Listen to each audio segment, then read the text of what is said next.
Good evening, Yorktown, and welcome to the Town Board meeting for November 23rd, 2021. If everyone could please rise and join me in the pledge. I pledge allegiance to the flag of the United States of America and to the republic for which it stands, one nation under God, indivisible, with liberty and justice for all. And if everyone could please join me in a moment of silence as we keep in our thoughts and prayers the victims of the terrible tragedy in Wisconsin. We also keep in our thoughts and prayers this evening a good friend of the town of Yorktown, Tom Travis, who passed away yesterday. And we also give thanks for living in a great community and recognize the importance of living a life focused on joy and gratitude this Thanksgiving.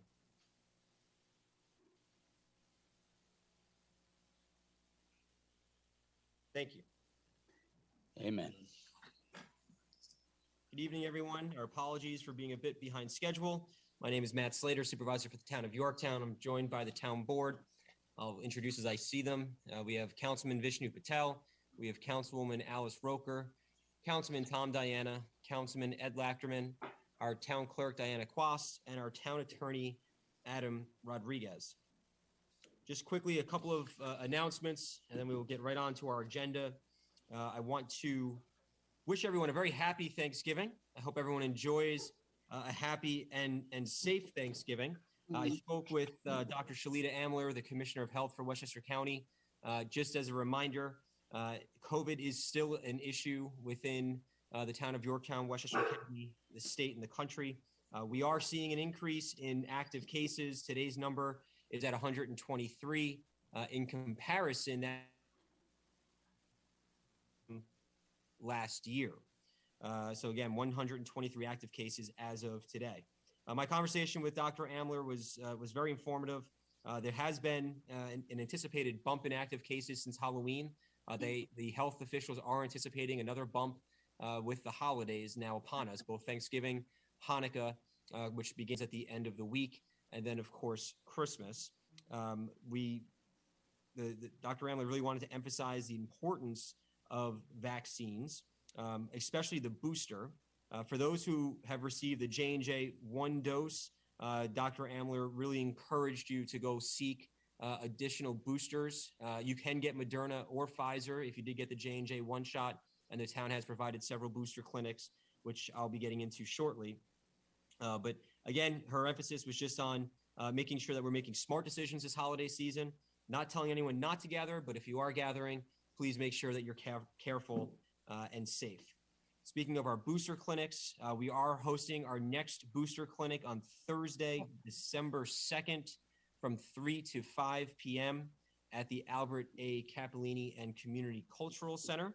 Again, this is a booster clinic that is in partnership with Save More Pharmacy. They will have both Moderna and Pfizer available at this booster clinic. So that's something that's new that we haven't had yet, is both Moderna and Pfizer available, but that'll be Thursday, December 2nd. And you can sign up right on the town's website where we continue to promote our booster and pediatric vaccine clinics. As a reminder, with Thanksgiving being this Thursday, if you normally get your garbage picked up on Thursday, you're going to get it picked up now tomorrow. So please, I know it's in the manual that everyone receives at the beginning. Nope, it's Wednesday. It is Wednesday. They're picking them up tomorrow and not Thursday. And so if you could please just make sure that you recognize that change in your schedule, and then it'll be normal pickup on Friday as you're normally scheduled. Okay. If you're not doing anything Thursday morning, it's going to be pretty nice out. And we are having, thanks to our good friend, Yorktown resident and former state senator Terrence Murphy, our turkey trot is back. They have quite a crowd already signed up in partnership with the Taconic Roadrunners. And this all the proceeds, every nickel goes to support the local food pantries as well as United for the Troops. And again, that's this Thursday down on Front Street. It's a 5K, a lot of fun. People dress up, we play some music, and it's a good way to kick off your Thanksgiving. I also want to invite everyone to the menorah lighting, thanks to Rabbi Haber of Chabad of Yorktown. That'll be Sunday at 4:30 over at Veterans Field. Again, that's the menorah lighting hosted annually by the Chabad of Yorktown. and we're looking forward to kicking off Hanukkah. And finally, as part of our holiday celebration, the Holiday Lights Parade is back, coming down Commerce Street, and that will be Saturday, December 4th. I'm sure it'll be the coldest Saturday of December because that's usually how it turns out. But it's always a lot of fun, a great family event, and we are looking forward to bringing back the Holiday Electric Lights Parade here to the town of Yorktown. I also just wanted to take a moment to once again recognize and thank all of our first responders. Again, Thanksgiving is a holiday for many of us, but not all of us. And so to all of our first responders who are working on Thanksgiving or protecting us on Thanksgiving, especially the men and women overseas in the United States military, we thank you, we salute you, and we appreciate your sacrifice on our behalf. We do have a long, not a long, but we do have a robust agenda that we're going to get into today. I think I have to make our town clerk the host. Sorry about that.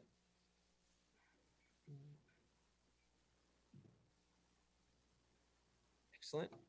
And so we will welcome our first agenda item, which is the final draft of the environmental assessment form for the proposed overlay districts. And so we will welcome the team from BFJ Planning, Frank Fish, as well as Taylor. We have our planning director, John Tegeter, Robin Steinberg, our town planner.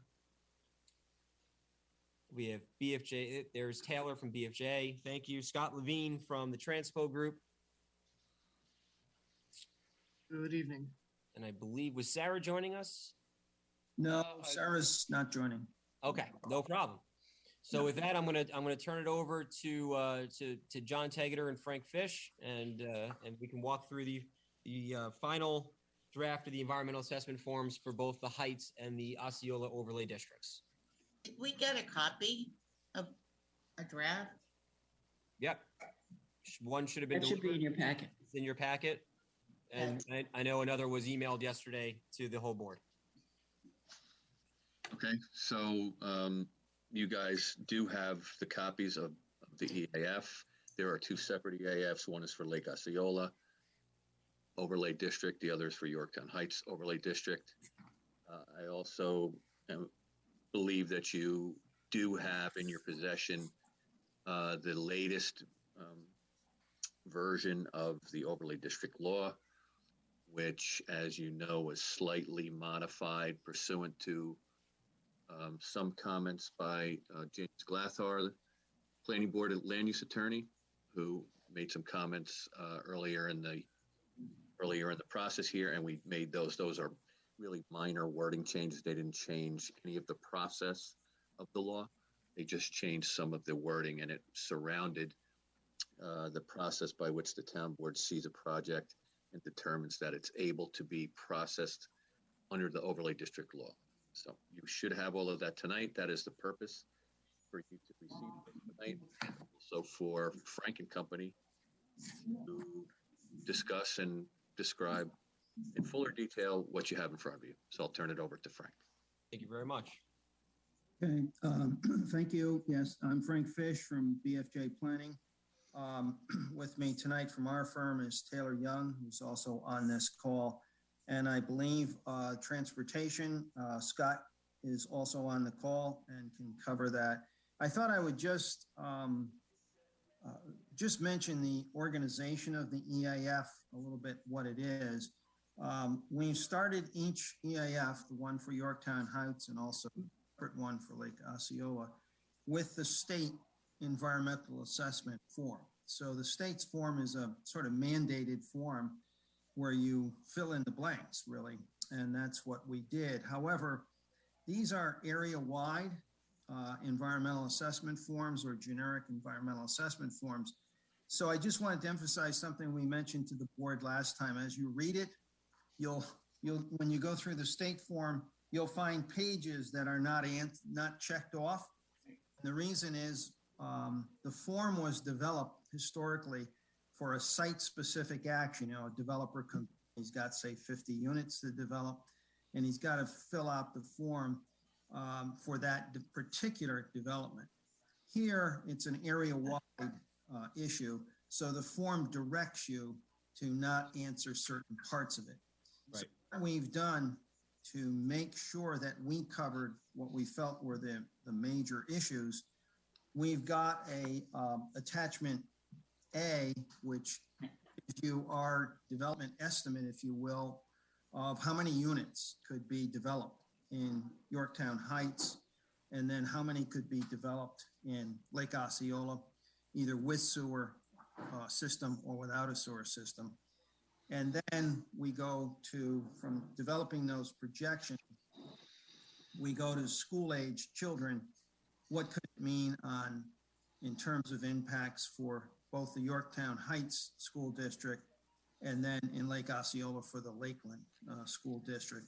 And between the town, us, we have talked to both school superintendents, so they are appraised of what's in these school projections. And then, as you know, your traffic consultant, as represented by Scott here, has produced a traffic attachment. And then also, and I believe Dan may be on the call. Yes, your engineer is on the call, and we developed a water and sewer attachment after Taylor in our office had a conversation with Dan. And so we've covered, I hope, in these, the major issues of impacts on the school district, impacts on traffic, impacts on water and sewer. The form itself asks other questions, which we've filled in, but that's the basis to both of the forms. I would just highlight quickly that in Yorktown Heights, we've made, as you know, a projection of about 400 units could possibly be developed over the next 10 years. What would those impacts be on the school district? We estimated about 40 to 49 or 40 to 50 public school children. We did review that and send that information to the school district. And the same in Lake Osceola, we've projected school children. It's a smaller amount in Lake Osceola because the development possibilities are less, and that's been gone over with the Lakeland School District Superintendent. So those have been gone over with them. And then traffic was Scott. And I think in traffic, we found basically that in Yorktown Heights, the growth in traffic, I mean, traffic's going to grow because of just background growth, but the growth of traffic might actually be slightly less over the next 10 years with a residential, with the overlay zone, because it allows residential, because commercial would not be developed. So commercial generates a little bit more traffic per 1,000 square feet, let's say, than residential. And then in Lake Osceola, Scott did two options, one with sewer, one without sewer. They project traffic, but the one without sewer is like between 1.5% of, an increase in traffic. And then with sewer is about 3% increase in traffic. So basically, it's a manageable traffic impact, particularly where you have a 4-lane Route 6 adjacent to you. As you all know, Route 6 eventually becomes 2 lanes, so more of the traffic backup or congestion is in Somers. So, and then we found, and I'll defer to Dan here, who's on the call, that basically you have capacity for water and sewer in Yorktown Heights. You need sometimes, you need permission from New York State DEC and New York City Department of Environmental Protection to use all the capacity, but you do have capacity in the basic systems. And in Lake Osceola, there are properties on septic, and as you all know, the town in its master plan calls for sewer in Lake Osceola. And I think that the reason there is to try to improve the water quality of the lake itself. Right. We've done options on both. And I think basically find in both cases that I think that the town board, we hope, is in a position to make what's called a negative declaration. And that what that means is that there's no significant adverse impact on the environment. We're not saying that there's no impact. There's some impact. There's some impact on traffic. There's some impact on the school, but it's not large and then significantly adverse under seeker in our view. So I've given a sort of 5-minute overview, but I think maybe I'd turn it back to Matt and say if anyone has questions or want to discuss any of these items in further detail, we could do it. We could do it now. We have the team here from our firm and from Transpo. I think, Frank, if I can just bring Scott in, because one of the things that we've heard an awful lot about is questions on traffic. So, Scott, could you just, and Frank did a great job on introducing. No, I didn't mean to steal Scott's thunder. No, not at all. Not at all. One of the things I thought was interesting was Scott, you put together this, in conjunction with the Yorktown Police Department, the traffic accidents that occurred on the intersections, both in Osceola and in the Heights. Do you want to just expand a bit on what your findings were for the board and for the public? Sure. So we liaised with both the New York State Department of Transportation and the police department. It was Officer Mullen who was in charge of the records. We looked at all the key intersections, both in the Lake Osceola area and in the Heights. So I'll start with the Heights. It's the triangle intersection that has by far the largest number of crashes. I see a lot of heads nodding. My head nodded as well when I first saw the numbers. Yeah. It's also where there's been 7 crashes with injuries over the past, this is a 3-year period. So it's been over the past 3 years. One thing which was interesting, none of the intersections that we looked at had any fatalities. So these are all in crashes with either property damage or injuries, but no fatalities. Let me move over to Lake Osceola. Okay, so in Lake Osceola, what we talked about last time, some of you may recall, is that you've got roughly twice as much traffic on Route 6 going east-west as you do on East Main Street going east-west. It's on the order of 10,000 vehicles per day on East Main Street, which is actually a lot because it has some poor features, some poor geometry. There's several intersections that maybe will be in need of a traffic signal, a traffic light at some point in the coming years. So in terms of crashes, it was Route 6 and Hill and Route 6 and Lee, the 2 main traffic lights on Route 6 through there that really dominated the crash records there. And the largest number of injuries was at Hill and Route 6. And just to remind everyone what the idea here is, Hill, if this works, will end up looking more like a main street. So the intersection with Route 6 will feed as more of a main street north rather than a sort of suburban type feel. So that's where this is going in that area. Frank talked earlier about the traffic generation numbers. So in Lake Osceola, again, it's on the order of 1% of traffic through the area would be the increase. And that's really a de minimis number. And that's from, you have some commercial properties flipping and becoming partly residential, part commercial. The one that immediately comes to mind is, I think it's Osceola Manor at the corner of East Main Street and Hill. Yep.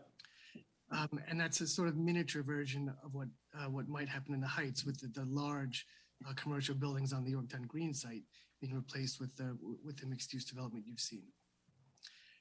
Something else worth pointing out is parking. So what's interesting when you look at parking, there's a series of mechanisms in the overlay zoning that would provide flexibility. So this flexibility is potentially the use of shared parking, so different types of uses, different properties. Another one is the use of conservation parking spaces. And this is something I've seen in other similar municipalities. The idea here is you provide the ability to build parking spaces in the future if they prove to be needed. But you don't have the developer initially build all the parking spaces. That way you don't end up with potentially parking spaces built that turn out not to be needed. So you leave the space in the site plan, the physical space to do that. Okay. Another thing which is interesting here and worth pointing out is the potential for shared parking between uses that have different characteristics in terms of when they're busiest in parking. And the example that we use in the documents in front of you is between a church, which is busy on Sunday, and between some other office or commercial use that's busy during the week. So why have two parking lots that are empty most of the time rather than sharing them like that? Another good use that's typically seen for this type of shared parking would be restaurants that are busy in the evening, and other types of parking that peak during the daytime hours. So yeah, happy to discuss, take questions from the board. Any questions from the board on traffic? Yeah, I do, because I've gotten the same questions from so many people. And Scott, you use when figuring the Heights area, though the Kmart parking area is designated commercial. Essentially, we haven't had much commercial traffic there in a lot of years because of the fact that Kmart left, the fact that the supermarket left. Mm-hmm. Is there a way to look at that? And because I know you use obviously the number going from what it would be if it was commercial to going to what it is going to be, which is mixed use. Is that just the way you figure it based on whatever zoning it was? Sure. It's a great question, Alice, and the people asking you are asking a good question. So we think about this in terms of scenarios. So where we are today is one scenario, and then what's going on in this seeker process and the discussion that we're having looks at two future scenarios. Okay. The two future scenarios are, what if zoning is left the way it is? And in that scenario, it's assumed that those two commercial buildings, the old food emporium and the Kmart, could be brought back into use. Mm-hmm. And if so, then what you heard from Frank before is very much the case. Those types of uses generate traffic at much higher rates than residential uses. So really what we're doing is we're comparing scenarios here for this seeker process. So that's the one scenario with existing zoning and the other scenario with the overlay zoning. Now, that does not mean that traffic will not increase, but the increase in traffic is looked at separately. It will be looked at as individual applications come in, just like in any other part of Yorktown. Okay. Can you say that part again, just to make sure everyone understood that? Sure. Individual applications? Sure. So take the green, for instance. The green comes in with an application at some point in the future after this overlay zoning is in place. We would look at what is the need for a turn lane here, a traffic light there, a sidewalk here, etc. Is the parking adequate? All of that would be looked at on a site-specific basis. The process that we're going through right now relates to changing the zoning, to adding this overlay zoning. There would be a separate process when individual development applications come before the planning board. Perfect. And Councilor Scott, Patel's got a question. Sorry, go ahead, John. I'm sorry, Scott. I just want to ask a clarifying question pursuant to Alice's question. So with the overlay district, if it is built out close to or similar to what you guys have projected, it will produce less traffic than if the zoning was left in place and the existing commercial space was filled either by a big box or cut up into many other smaller commercial entities. But nevertheless, the traffic generation would be similar to what you've projected, and therefore the overlay district, as it's built out in the scenario that we expect it to be, will be a less traffic situation than the existing zoning, and what that might and would afford. Is that fair to say? Absolutely, John. Absolutely. Okay. Councilman Patel? All right, let me just say something, guys. You know, I am worried about what traffic is today because of the Amazon impact. And not only the Amazon, the little delivery truck comes with a jumbo truck, you know, either Lowe's or Home Depot like that. This traffic has created big hazardous condition for the resident and the motorist, have you put this number in your calculation, current calculation? Sure. Let me see if I can unpack that. So first of all, we know that there's serious traffic issues in both of these areas. We know that there's congestion in both of these areas, particularly in the heights. So it's a separate question from the overlay zoning impact questions, which is really the focus of the specific seeker process. But I think the second part, you were talking about delivery trucks. And they're all over the place, and they're parked on where there's no shoulder. They're blocking half a lane. And COVID and the Amazon effect has really, really made that impactful on many of the streets we see in northern Westchester. So we didn't look at that issue per se. Were there crashes associated with that behavior? And it is unsafe. Were there crashes associated with that behavior? It would have been picked up in the crash analysis.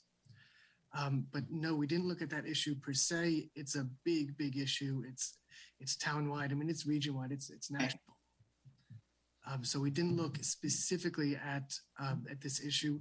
But as I understand it, a big motivation for these overlay zones is that the economy is changing.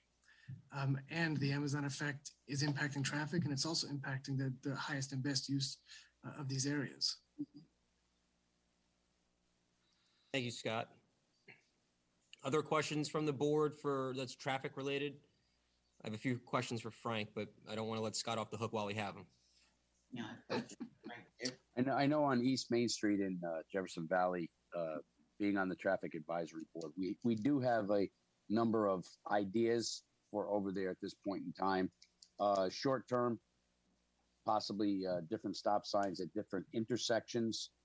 Long-term traffic lights, possibly a traffic circle down by the Putnam line of East Main Street in Jefferson Valley, there by where there's a Shell station. It's a large intersection. It would accommodate a traffic circle very well, I think.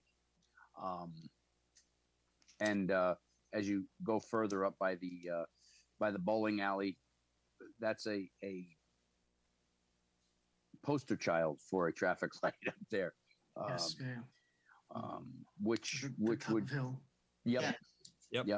Because we get the people coming through from Putnam that use that as a cut through rather than get on Route 6. They come through there to go up to the Taconic to go to work either north or south.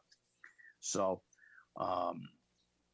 short term, that's in the process. We're trying to review that with the roadways and state DOT, because at that point you have a state DOT road and or county DOT road.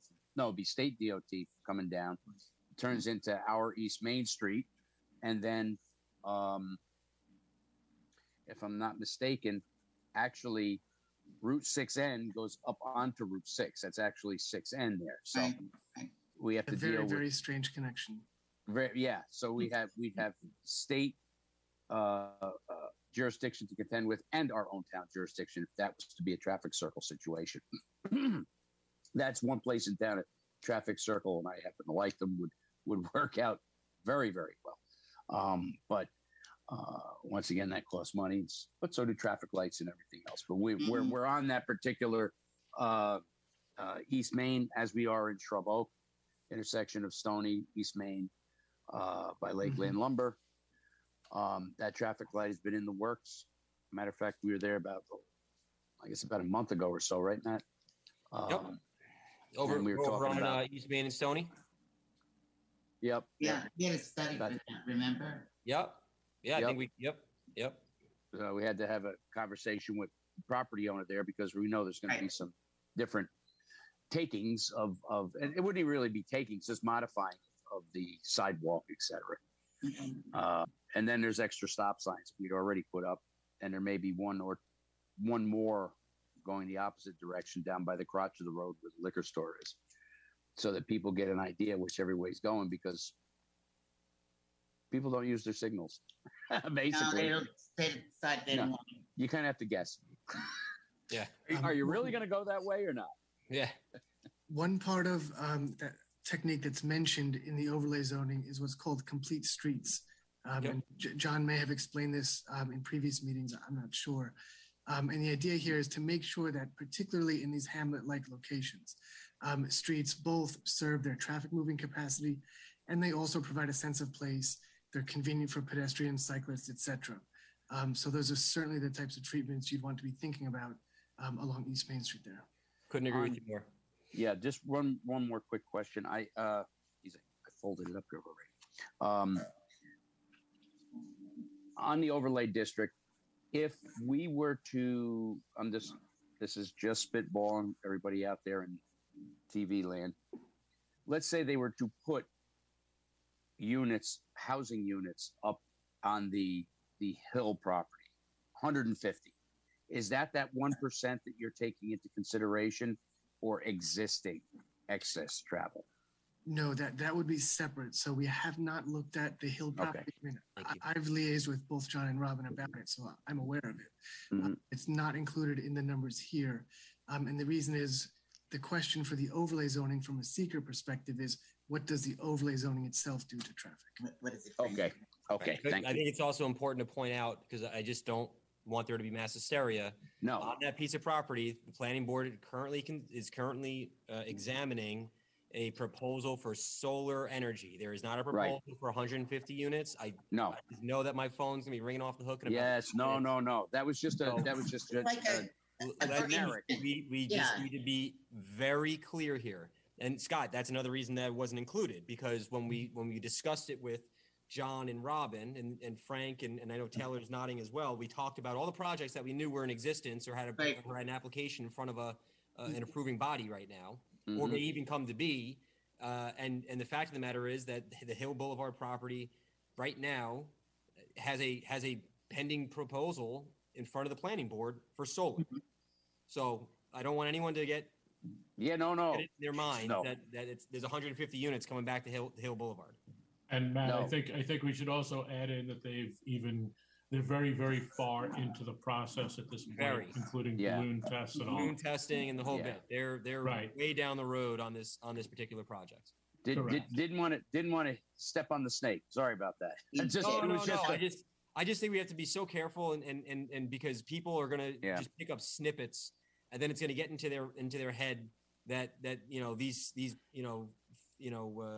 potential scenarios are realistic scenarios, when in some cases they're not. And I just think I just want to make sure that we're very, very clear on that. Scott, I have a question too. Yeah, Scott, let me ask you. One of the things that we've discussed, and you kind of mentioned about it previously, on site specific, right? Mm-hmm. One of the things that we talked about, and you kind of mentioned it, I think, for the Heights, but maybe we can pivot over to Osceola. But one of the things that we've discussed in previous conversations with the board is a lot of the infrastructure improvements that we've seen here in town came about because of projects, because otherwise the town just simply couldn't afford them, right? So can you just maybe provide an example of how how a project in like Osceola or even the Heights, you talked about the potential green project, but then how do you take those projects when they've submitted an application? How do you take that and turn it into a traffic improvement based on their application? Sure. So broadly speaking, there's two possibilities. One possibility is to be in reactive mode, and one possibility is to be in proactive mode. Being in reactive mode means you've got an application that comes in, you look at the application, your boards are empowered to impose reasonable conditions and to mitigate any impacts. So it might be a turn lane here, it might be a traffic light there. Those would be conditions of site plan approval, subdivision approval, etc. Being in proactive mode, and an example I'll throw out is the town of Clarkstown in Rockland. I was going through their legislation earlier today. They've set up a system where they study it ahead of time. They've studied the potential for individual properties to come in. They've listed specific road and pedestrian improvements that they'd like to have happen concurrent with that development, so that the infrastructure is aligned and synchronously built at the same time as a development. And then as a development comes in, if it's going to be 100 units, 50 units, whatever it happens to be, or it's going to be 20,000 square feet, whatever the parameters of the development are, there's just a table. And that table says for every unit, it's this many hundreds or thousands of dollars of mitigation fee for this many. Yeah, we spoke. Yeah, we had a conversation about this with John Tegeter a few weeks ago, and I know that we wanted to engage you on it as well to get your thoughts on it. But that's the idea, that fair share mitigation plan for potential development coming in, to make sure, as you're saying, that the funding is there to make the necessary improvements as the approving body deems necessary. That ties in with a question I want to ask him. Scott, one of the biggest headaches in town in terms of traffic is in the Heights, right at 202 and 35. Would it be smart for the town to have you conduct a study of what improvements that we would need to see there in that area, so that if and when these developments came to be, we would have that mitigation money, the fee? I mean, it's certainly something that I would recommend we explore. Yes. Okay. Yeah. Okay. And the cost of that study would be rolled up into those mitigation fees. So ultimately, the development is paying for the studies to make it happen, and also the studies to also the infrastructure itself. Great. I think that's smart. Okay. So you're saying the town fronts the money on the study, but then gets paid on the back end through the mitigation fees. Right. You got it. I'm sure the comptroller upstairs is loving that. I'm joking. So let me throw something else. Let me throw something else that'll get Pat going. How do we take into effect what to charge the first guy in versus the last guy in? Yep. Good point. So we do a similar sort of exercise as we're going through right now with Frank and Taylor. We come up with what is a reasonable scenario of how much development would come in over time. And I mean, the point that you're getting at is a really important one. You get into trouble as a municipality when you treat different applicants differently. Yes.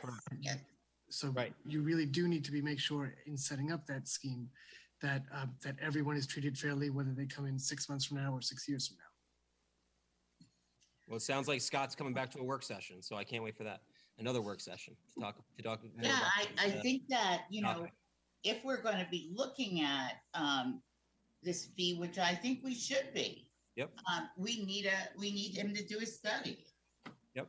And not for nothing, but I've spoken to other property owners and developers, and I think they appreciate it because they know up front what they're getting into. Absolutely. And so they roll it into their whole business plan, so they know what they can afford versus not afford, and they're not getting it on the back. They're not getting blindsided on the back end with fees and expectations. Yes, Scott. Or another piece of this is that development can only do so much because many of the existing problems they're out there because of development decades ago. Right. And there, interacting with the county and with the state is what you need to be doing. I understand that there have been a series of discussions with the state DOT. Mm-hmm. Performing the type of studies that Councilwoman Roker is mentioning has the additional benefit that it gives you the data, the evidence to go to the state and say, we don't just want you to do the triangle. We want you to do the triangle because it has these specific effects. Right. Thank you. Great. Thanks, Scott.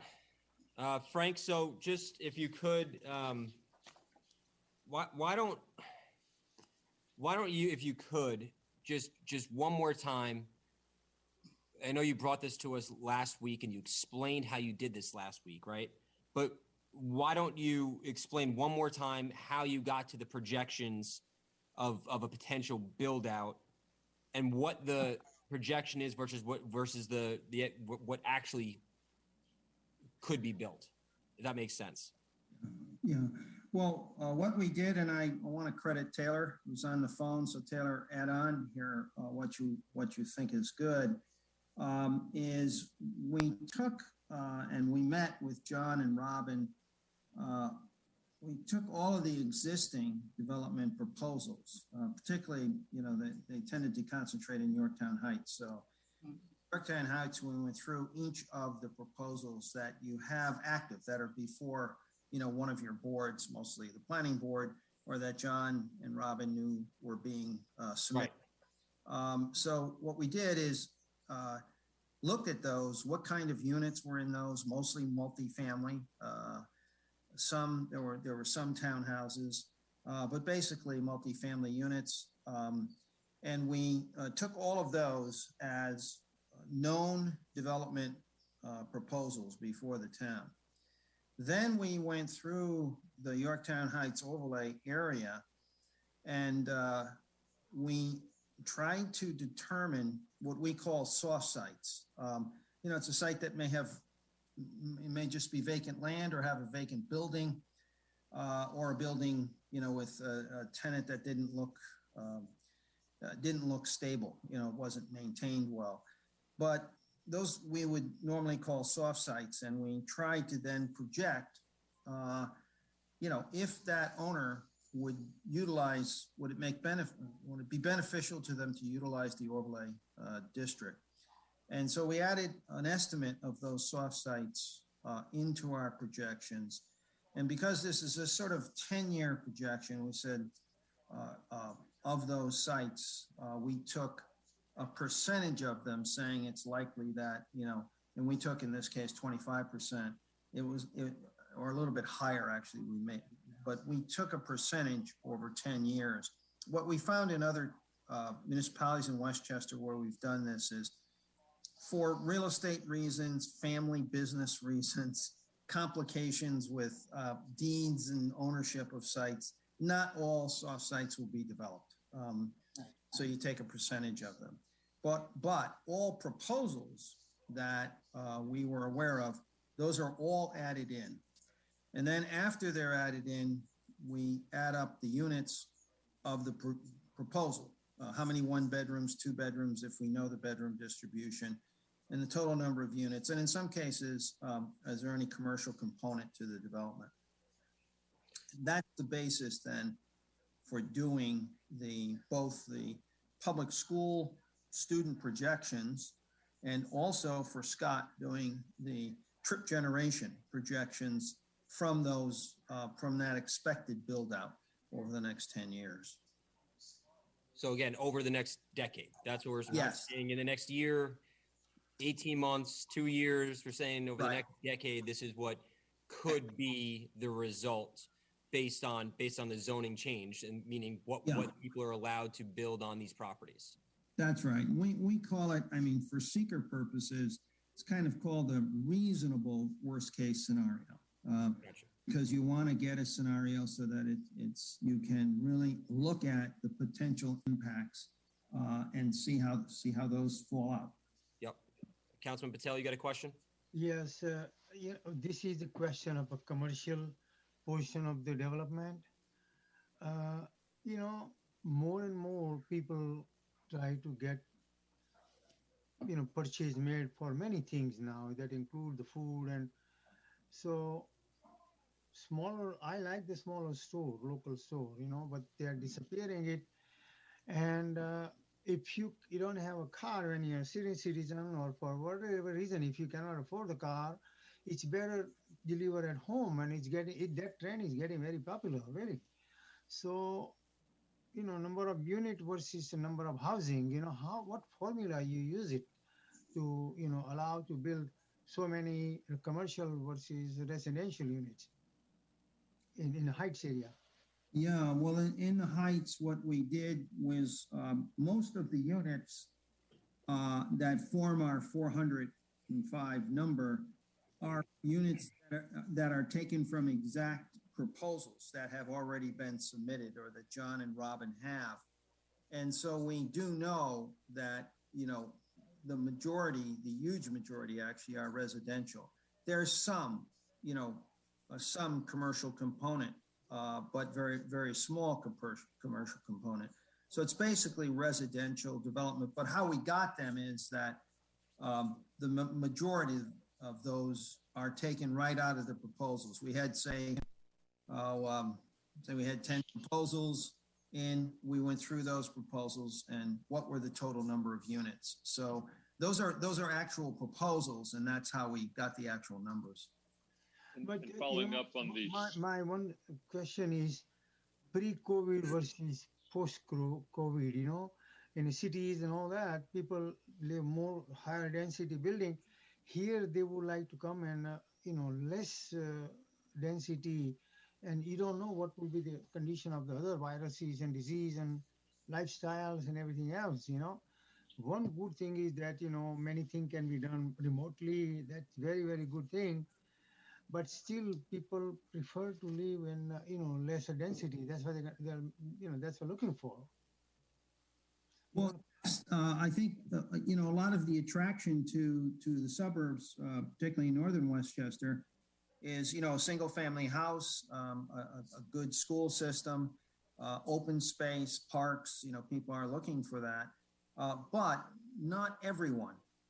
There are young people who they don't have a family, they didn't start a family yet. They're looking to live where they might have grown up, for instance, or there's older people or empty nesters. Their children have just left the house. They're sitting on a single family home that they don't really want to mow the grass for anymore. I'm just being, they want to maintain it. And so they're attracted to, we're seeing this quite a bit. They're attracted to more a unit, say in Yorktown Heights, if it's a unit that meets their requirements. And that's usually for an empty nester, a 1 or 2 bedroom, particularly a 2-bedroom, that has enough storage space so that, they're moving out of a house, they move into a unit. Things are done for them that they no longer have to worry about. So that's a very attractive unit to many, older senior people. And then on the other extreme, not the other end of the age cycle, the so-called millennial, who's, between basically 25 and 40 or so, they want to have a single family house, but in some cases, they can't afford it, or they don't have children yet, and they want to get a foothold, and they'll rent a unit, 1-bedroom or 2-bedroom unit in one of these developments. Frank, can I ask you some questions? And I'm going to ask you, I think I asked them of John earlier this week. And the first one was one I was asked a lot. At what point would we go from a neg deck to a pos deck? What has to happen? Would the traffic conditions, or what would cause an EAF to go from neg to positive? Well, and by the way, this is not there's no hard and fast rule that, the state guidebooks or law cases actually give. In fact, I had I never forgot this. My law professor in graduate school planning was from the New York City Planning Commission. He was their counsel, and he wrote a whole article that was published on what does the word significant mean? Yes. From a seeker point of view. And the ultimate conclusion is it is the decision of the lead agency, and you are the lead agency. So your situation best as the town board. And based on the best available information we can give you, what is your judgment on what is truly significant and adverse? Seeker says in order to make a positive declaration or require an environmental impact statement, you have to find an impact that might be small. That's not grounds for a positive declaration. Sure. It has to be large. It has to be, in your judgment, significant and adverse. And I think what our sense is right now from talking to this, for instance, the school district, is that given their projections that we showed you at the last meeting, their internal projections look as if, they're a stable district, good district. They don't have a projection of an increased enrollment. The enrollment's stable, might slightly decline a bit in the next few years. We're adding maybe 40 to 50 public children. And on average, with 12 grades, you can do the math, be about 4 public school children on average in a grade. And as the school superintendent said, he's got, 5, 6, 7 classrooms per grade in some cases. So that impact we view as not a major impact for the district. That is significant, rises to a level of significance and be adverse. But the same way you have to look at traffic, and I'll defer to Scott on this. We usually look at, this level of service change from, sort of an acceptable level of service in suburbia, which would be a level of service maybe of C or D. Does it suddenly change to F? I mean, does it really fail? Or is a road system fail because of this action type of impact? Then you have a significant impact. All right, let me go to a second question. And I'm not sure you can answer. Maybe, Dan, are you on the call? I'm concerned about all of these, or how we looked at the sewer issue, because that's separately an issue for us. I'm seeing if Dan's on. Let me check. Frank, do you want to talk about, or Taylor, do you want to talk about your conversations with Dan in the meantime? Yeah, I think Dan muted. I see his name on. No, Taylor's there. Yep. Yeah, okay. Yeah, Taylor, why don't you go ahead? So what I first called Dan a couple weeks ago and just said, here's what we're doing. He's aware of the rezoning. And we said, we have this many units. It's New York State Department of Environmental Conservation projection of flow, sanitary sewer flow, and water flow. Their projections are 110 gallons per day per bedroom. Well, we don't know what the mix of units are. We have no idea. So I just took an educated guess. I said, let's pretend all townhomes, they're usually 2 or 3 bedrooms. So I'm going to say every townhome has 2.5 bedrooms. Okay. And then we think multifamily apartments are a mix, but let's go with 1.55, right? That's a mix of 1s, 2s, and then a little bit of 3s. And so doing that math, I said it's approximately, round numbers, 75,000 gallons per day. And so I brought that up to Dan, who, not to speak for him, but found it's a reasonable projection based on my methodology. And then I said, what's the capacity? Essentially, is there a capacity for an extra 75,000 gallons per day? Dan explained that right now in Yorktown Heights, there's about 1.2 million gallons per day, and this is all average, averaged over the year, million gallons per day. And the waste treatment plant now has the capacity for 1.5 million gallons per day. So right now there's about a 300,000 gallons per day capacity. And we are not proposing, our projections are round numbers, 75,000 gallons per day. So that's well within the 300,000. That's again, that build out over 10 years. I get that, but I think if anybody who has been with us for any amount of time will understand that we right now have 1,000 people waiting to go on sewer. So that is going to up that projection. And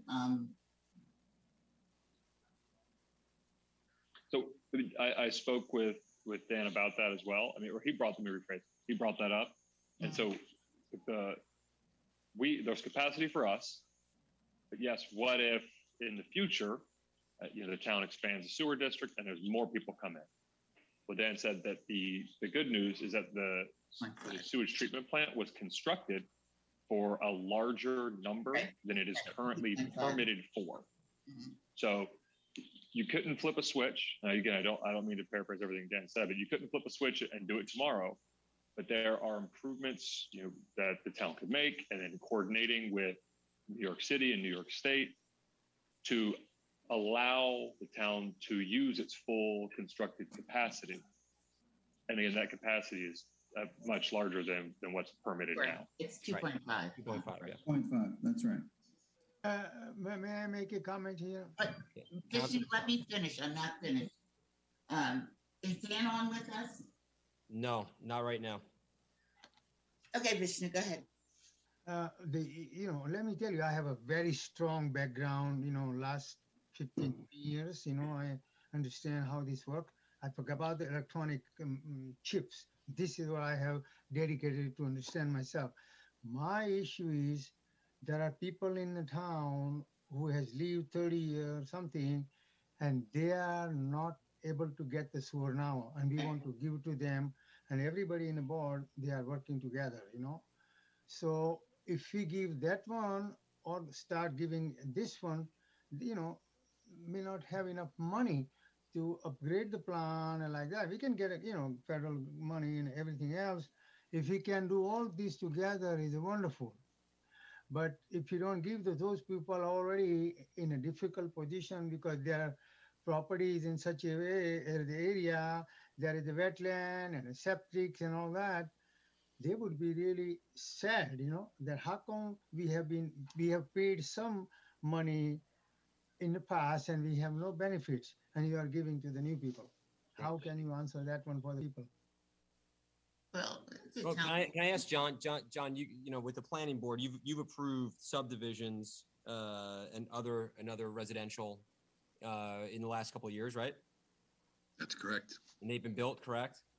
That's right. And they've been provided sewer, correct? The ones that are in the area and can avail themselves, yes. Okay, so we already do have, and we're not trying to put people in front of others who've been patiently waiting. And my point being is that there's already been approvals and there's already been other residential homes that have been built that if they are able to connect to sewer have already connected to sewer. Now the projects that you're referring to, Councilman Patel, are well documented, and I agree with you wholeheartedly that the board is working very, very diligently and hard to avail those folks in the Hallecksville Sewer District of sewers, and also there's folks on the north side of town who I know would greatly benefit from sewers. But again, this is over a 10-year period. I think that's the important point to make, is that it's, we're not talking about this is going to happen tomorrow. This is going to happen in a year or two. This is a projection, a potential projection over a 10-year span. Now, we've, going in and then also with the Hallecksville Sewer District, we are still working towards getting the necessary funding from the county release in order to move that project, that first phase forward. That's also a multi-year project and a multi-phase project to get everybody hooked up to sewers as well. Maybe the infrastructure money from the federal government that they just approved could expedite that process. Hopefully, I'll keep my fingers crossed, because I really will, and we'll be ready for them if they are. But I don't think anyone's trying to put people in front of the line. I don't think that's the case whatsoever. Okay, that's one of the questions that I think we have to get people aware of. We are aware that you've got 1,000 people waiting. Yep. And as soon as we are able to, meaning have the money to do it, we're going to do it. And that this is something that will happen over 10 years. And I think it's always important to let people know that, for that and for the condition of our water district as well. Again, I think when you're looking at this type of development, you've got to be able to look at the impacts on our infrastructure, not just traffic, not just school children, but on the current infrastructure that you have. And I do have another question, but this time for Scott.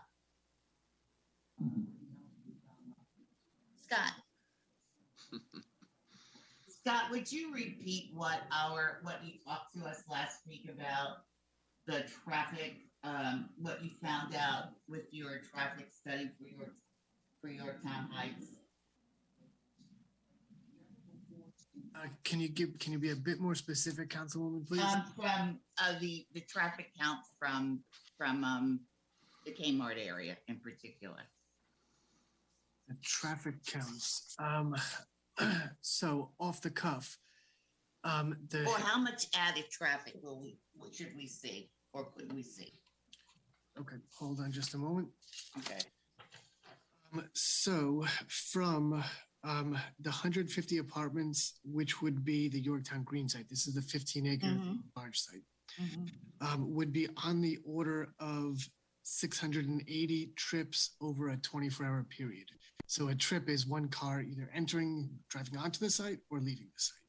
Mm-hmm. So something like 680 from that one, and then there's others, but that's the biggest one. In the morning, the morning rush hour, the number would be 56 trips per hour. So 56 in the case of apartments, they're mostly leaving. They're going out to work, they're going to school, wherever they're going for their daily activities.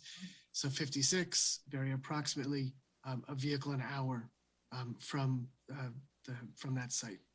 And in the evenings, this is weekday, in the evening, the number works out to 59, which again is just, it's a vehicle per minute.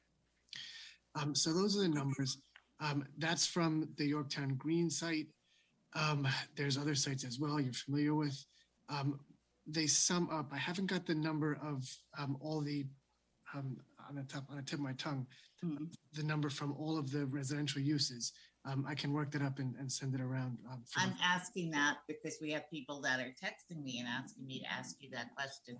Okay, tell you what, why don't we take another question or two and come back to me in a minute. Let me do some math. And also, Scott, if you would, while you're doing that, also, if you could come back with the numbers that were potential and were there from the Kmart commercial entity. Sure. So we can understand what the difference is there. Yeah.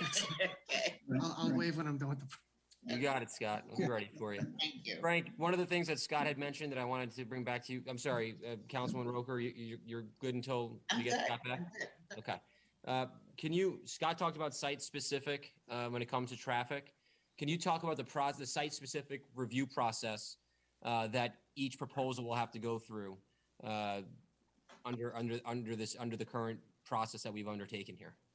Yeah, any major proposal is going to have to go through either subdivision or site plan approval. So usually before the planning board. So when that occurs, now you get to see the detailed level. Where is access to the site? Does it work? Is it in the proper location? The landscape plan. The trees, the type of vegetation, lighting. You would be able to look at all of those things in a site-specific way, and that applicant, that developer, will do his own site-specific environmental assessment form, because we don't have all of that information yet. And in that particular one where you would go for site, he would or she would go for site plan approval. You will have the planning board probably as the lead agency for seeker, and they'll do a much more detailed look at the site. Good. And, something that we can't do now, for instance, a good example is we don't know on some of these sites. We've checked with the state mapper, for instance, about historic properties and hazardous material, but when you get to a site-specific site, now you want more detail and information on those things from the applicant. So that's where the site-specific review comes in. So this is a review area-wide of your proposal for the overlay. Right. Looking at, what are the area-wide impacts? Correct. But then the next thing, it doesn't mean the developer is now excused from looking at things. Thank you. Now if they come in, have to look at their own site-specific impacts. So that is a second review by usually the planning board. And the problem would be is if the town board would have to do a site-specific, we would be doing the work of the developer, which we should not be doing. Right. Well, that's right. And also, I presume you have a planning board you have confidence in, and absolutely. Yes, we do. So they're going to look at those site-specific issues. Great. Scott, you're tapping back in? Okay, excellent. Yes, tag. Yeah. Okay, so it's approximately the 400 new townhomes / apartments that Frank and Taylor mentioned a few minutes ago. So leaving aside the Kmart and the Food Emporium, which I'll come back to in a few moments, leaving that aside from the new residential, there would be approximately 2,500 trips on a typical weekend day. That's over a 24-hour period, approximately 2,500. And that works out to, during the morning and evening rush hours, about 165 in the morning and about 200 trips in the afternoon. So that's strictly on the increase side. That's not accounting for the change in commercial space, et cetera. Now, to keep that in perspective, that's not simply on the Yorktown Green site. That's across the multiple properties which go from Underhill all the way up. Right.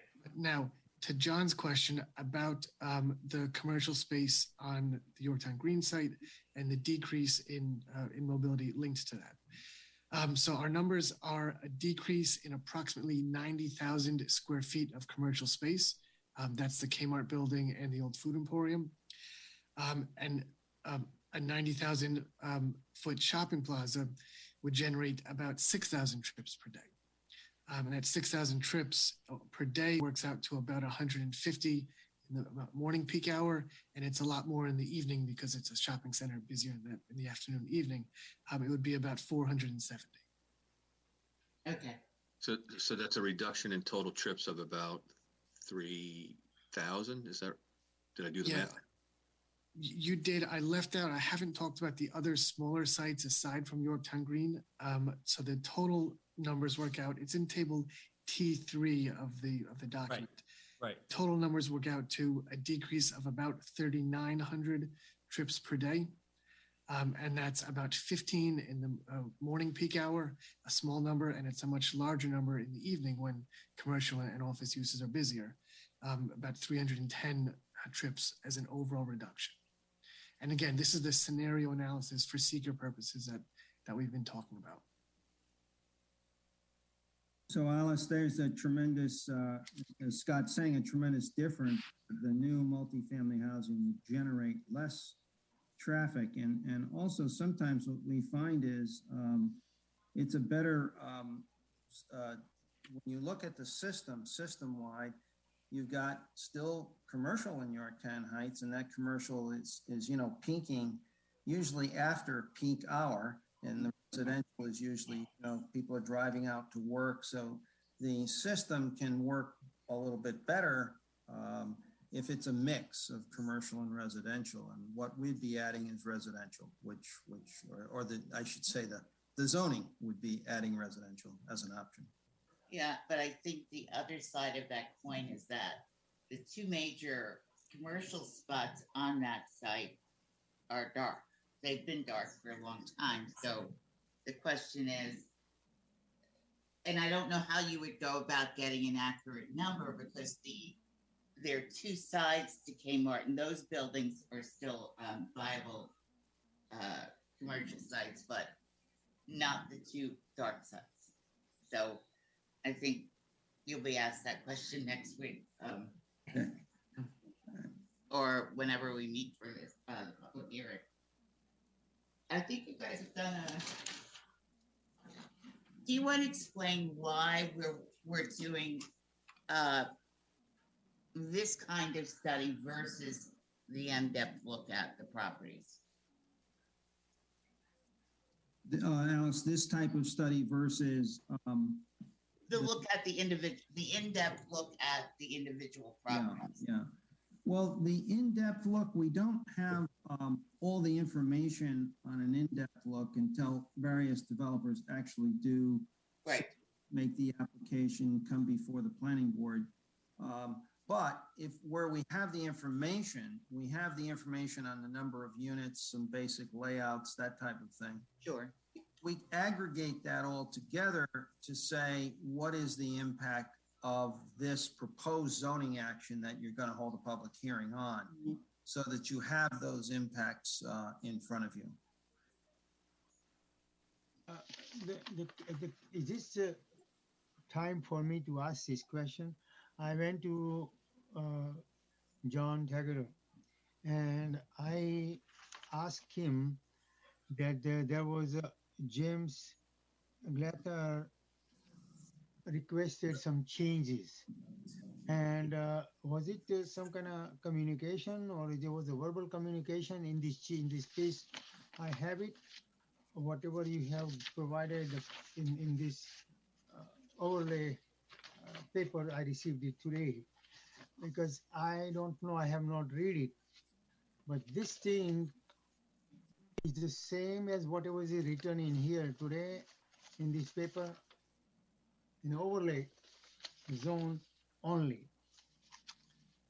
Because I asked the town attorney, and he said it was a verbal discussion. So I don't know whether everything is included in here.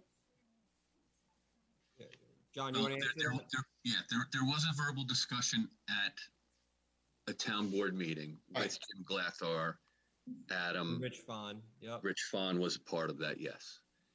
Jim Glathar did provide actual written suggestions, which I gave you the other day when you were in to my office, Vishnu.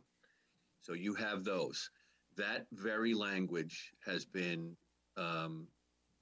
put into the latest version of the overlay district law, which you also have now. So what Jim Glathar had discussed, and everyone, I believe, thought were good, sound changes, which again, I want to point out were minor wording changes to be very clear into as to what the town board was going to do when they were receiving requests from developers.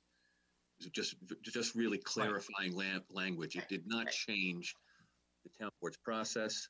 It did not change the items that they were charged under the law with looking at. It just changed some of the wording of that. That is now in the latest version of the overlay district, which you have, and it is really basically word for word what Jim Glathar had suggested. And really, you have it. So, and I did give that to you the other day, Vishnu. I hope I wasn't unclear on any of that. I also a question for our town attorney. You have any comment on this one? You know, the one you gave it to me. The new proposal. The draft law as it stands? Yeah. No, I mean, we reviewed it thoroughly months ago, and Jim had some suggestions. I had some suggestions. We came together and revised the law, and it's been in that state basically since. Because there was some comment from one of the town board, planning board member, Aaron Block or something. There was a date here. I don't have it with me, but there was some. So I hope it is included in the comment in here, whatever you asked for. It was from the town planning board member. I'm going to look it into. I'm going to study, look it into carefully. Okay. Okay. All right. Any other questions or comments for Frank and his team or Scott? No? Or John, we've also any questions for John or Robin? Well, I just want to add in that we and Frank can buttress this a little bit, maybe better than I can. Our discussions after last week's presentation, in particular with Lake Osceola, we decided to be a little bit more conservative with the build out. So rather than using 15% for the non-sewer situation, we use 20%. So it actually makes the projection of more units. Okay. And we felt that was more conservative, and a safer way to go in terms of doing the projection of potential development. So I just wanted to point that out. It's a matter of about 12 units difference, but it is 5%. Okay, and is that the only modification between last week and this week? That's correct. Okay. We had this conversation, John, about the fact that unless and until there is a major development in that area, we're going to have problems. Because you know what? I don't believe that the people there will be able to pay for a sewer district. Yeah. And that therein lies the rub, as you know, and in addition to drainage issues that are there. Yeah. It will take, I'm not here to tell you that the citizens in that potential district could afford it, but certainly we have seen some developers on a number of the properties that want to do sewers that made efforts to corral their neighbors to try to get them to move that effort. The town did do a design many years ago for that area. So it's been on the table for quite a bit. Some of the developers, while they couldn't handle the entire thing themselves, did feel that if they got enough, help with some of the neighbors and some of the other landowners in the area, that you could begin to pull it off. So you're absolutely right. It's not going to be one development site, but potentially with this law in place, there is the possibility that a number of them may come together, and you can get the beginnings of a district there, possibly. Well, we had that Zoom call with one gentleman who wanted to do a new business over there. Yeah. And we told, and who needed sewers, and we told them, go talk to your neighbors. Yeah. And come back. Yes. And I haven't seen them back. And some are interested, but they haven't been able to really, get enough folks on board to get it going. So. Right. All right. Any other questions for the team? No? So then No. Councilman Diane, do you have a question? No. Okay. All right, great. Well, I really appreciate the presentation once again and the hard work that went into this, both by our consultants and our planning department. We are scheduled for the 14th for a public hearing in the gym of the Capillini Center, and we're looking forward to hearing the suggestions and thoughts of our residents as it pertains to this important proposal for the future of our town. Great job, everyone. Thank you. Okay, thank you. Thank you. Appreciate it. Thank you, everyone. Thank you all. Good night, everyone. Thank you. Good night. Great Thank job. you very much. Happy Thanksgiving, everybody. Have a great Thanksgiving. Yes, happy Thanksgiving all. Okay, since we're tacking right on time, I guess, we're going to go to our next conversation, which is the Destination Y campaign. We're going to welcome our friends from Thompson and Bender. We apologize for the delay. We also have is Sergio Esposito with us, President of the Chamber of Commerce. Is he on? No? He's not on yet. Okay. All right. So we're going to turn it over to Jeff and Liz and Val and our team from T&B, and welcome and good evening. Good Good evening. Good evening. Yeah, it's been fun being home though, because I've gotten a lot of stuff done here. While you're listening to every traffic count, I am up on the traffic counts.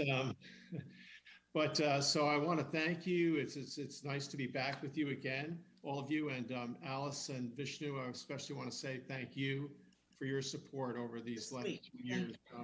You've been really great with that, and thank you for everything you've done. Thank you so Appreciate much. it. So tonight we're going to be talking about kind of an extension of our Destination Y campaign that will focus on businesses and restaurants and so much that's going on in Yorktown, the community theater, at the holiday time.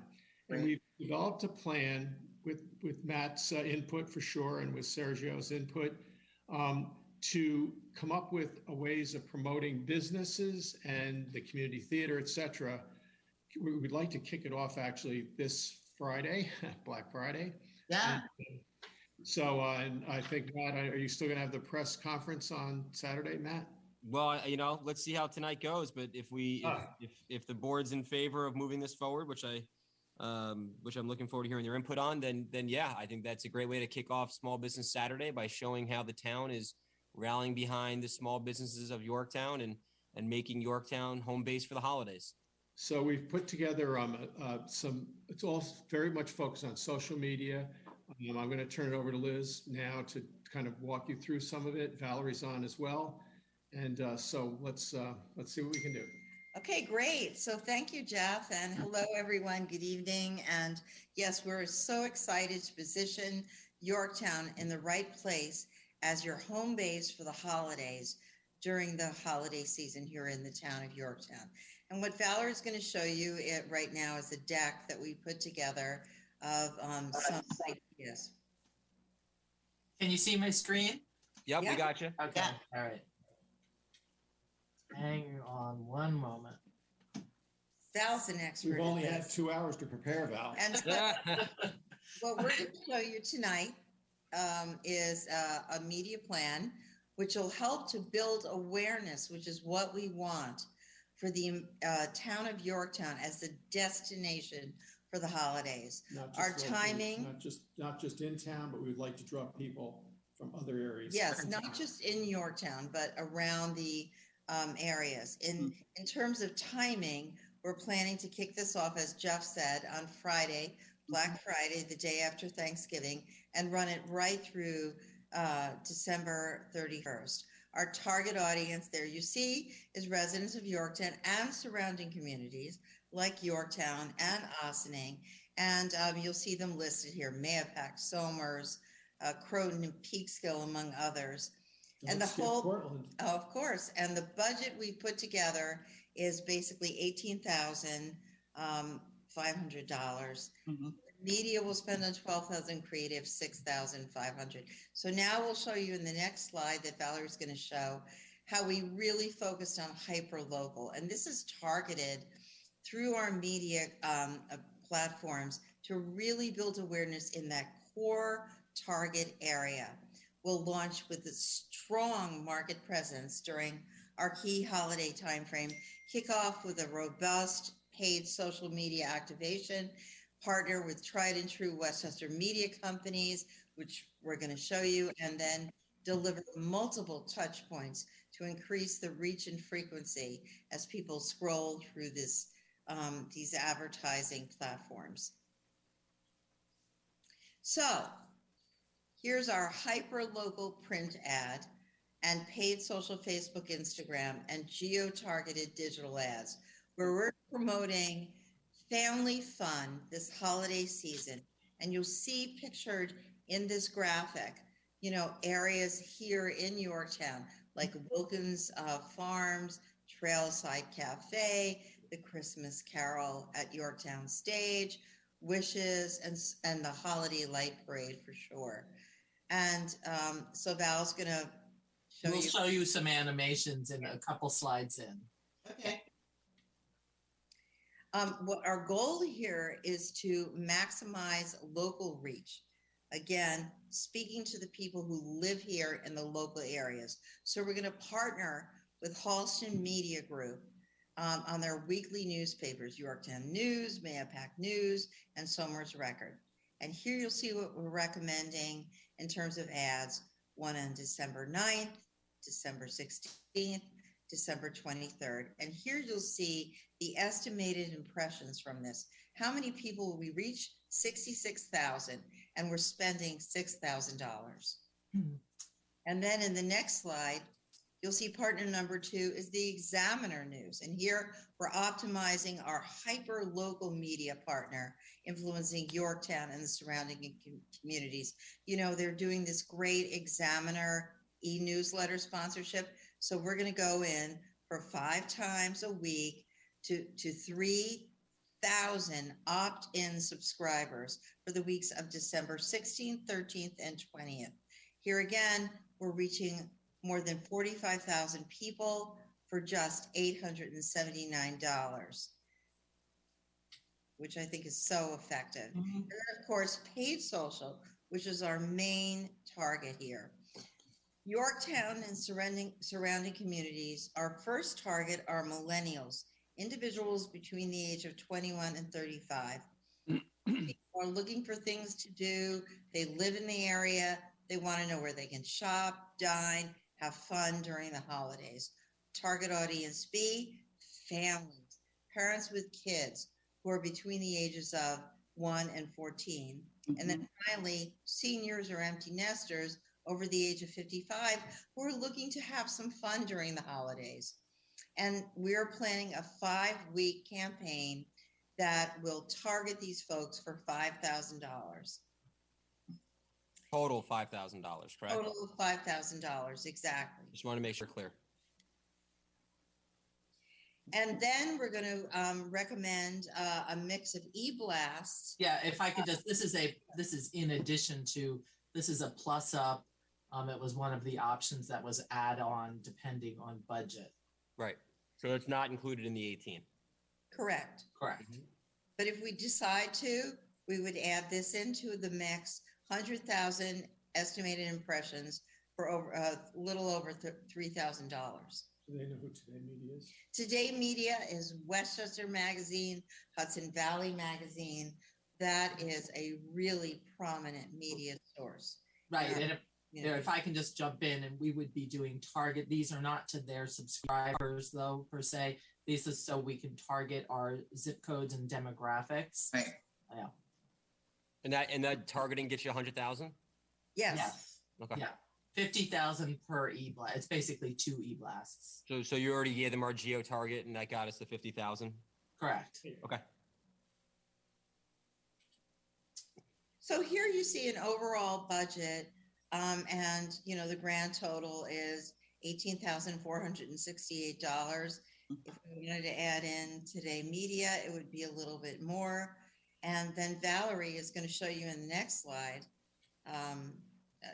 Our creative theme, which you heard, is Yorktown, your holiday home base, which we think is good. We could do that, by the way, for other holidays. It's your holiday home base for Mother's Day, Father's Day, Valentine's Day. Yorktown is your holiday home base. This has got great legs that we can spread over all holidays. So go ahead, Val. So I'm going to play you 3 animations. This is just a slide showing, that the first one I'm going to show you is Family Fun. It's going to feature some images, Yorktown Stage, Wilkins Farm, the Trailside Cafe. Then we have a foodies themed animation. That's great. And then holiday prep, but you're going to see them because I'm going to play them. Okay, so here's our first one.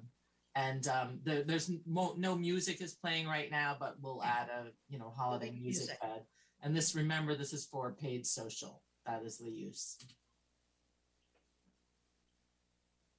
Dum dum dum dum dum dum dum dum dum dum dum dum. Exactly. That's why you work out of your truck. Line them up. So that's Family Fun, and that's the kind of music, the holiday themed music. Right. So that's Family Fun. Now we're going to move on to foodies. These are real pictures, actually, from the websites of these restaurants.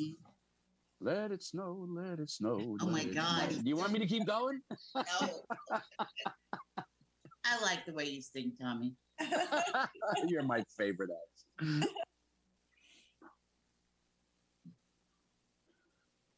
Okay, that was foodies. Our foodies. All right, now we go on to holiday preparations. Deck the halls with boughs of holly. Where is he? So funny. Oh, God. There's a lot of original photography here, by the way. We went out and did these shots using John Vecchiola, a local Yorktown resident, by the way, as a photographer. Yeah. I went with him. And had a rough time out of the office, Liz. So that's our campaign. And, there will be more of those. And of course, you love the background music we heard. We love it. By the way, Tom, is your CD available in the lobby after this? Yes, it will be, and it'll be at a reduced rate, though. For the holiday season.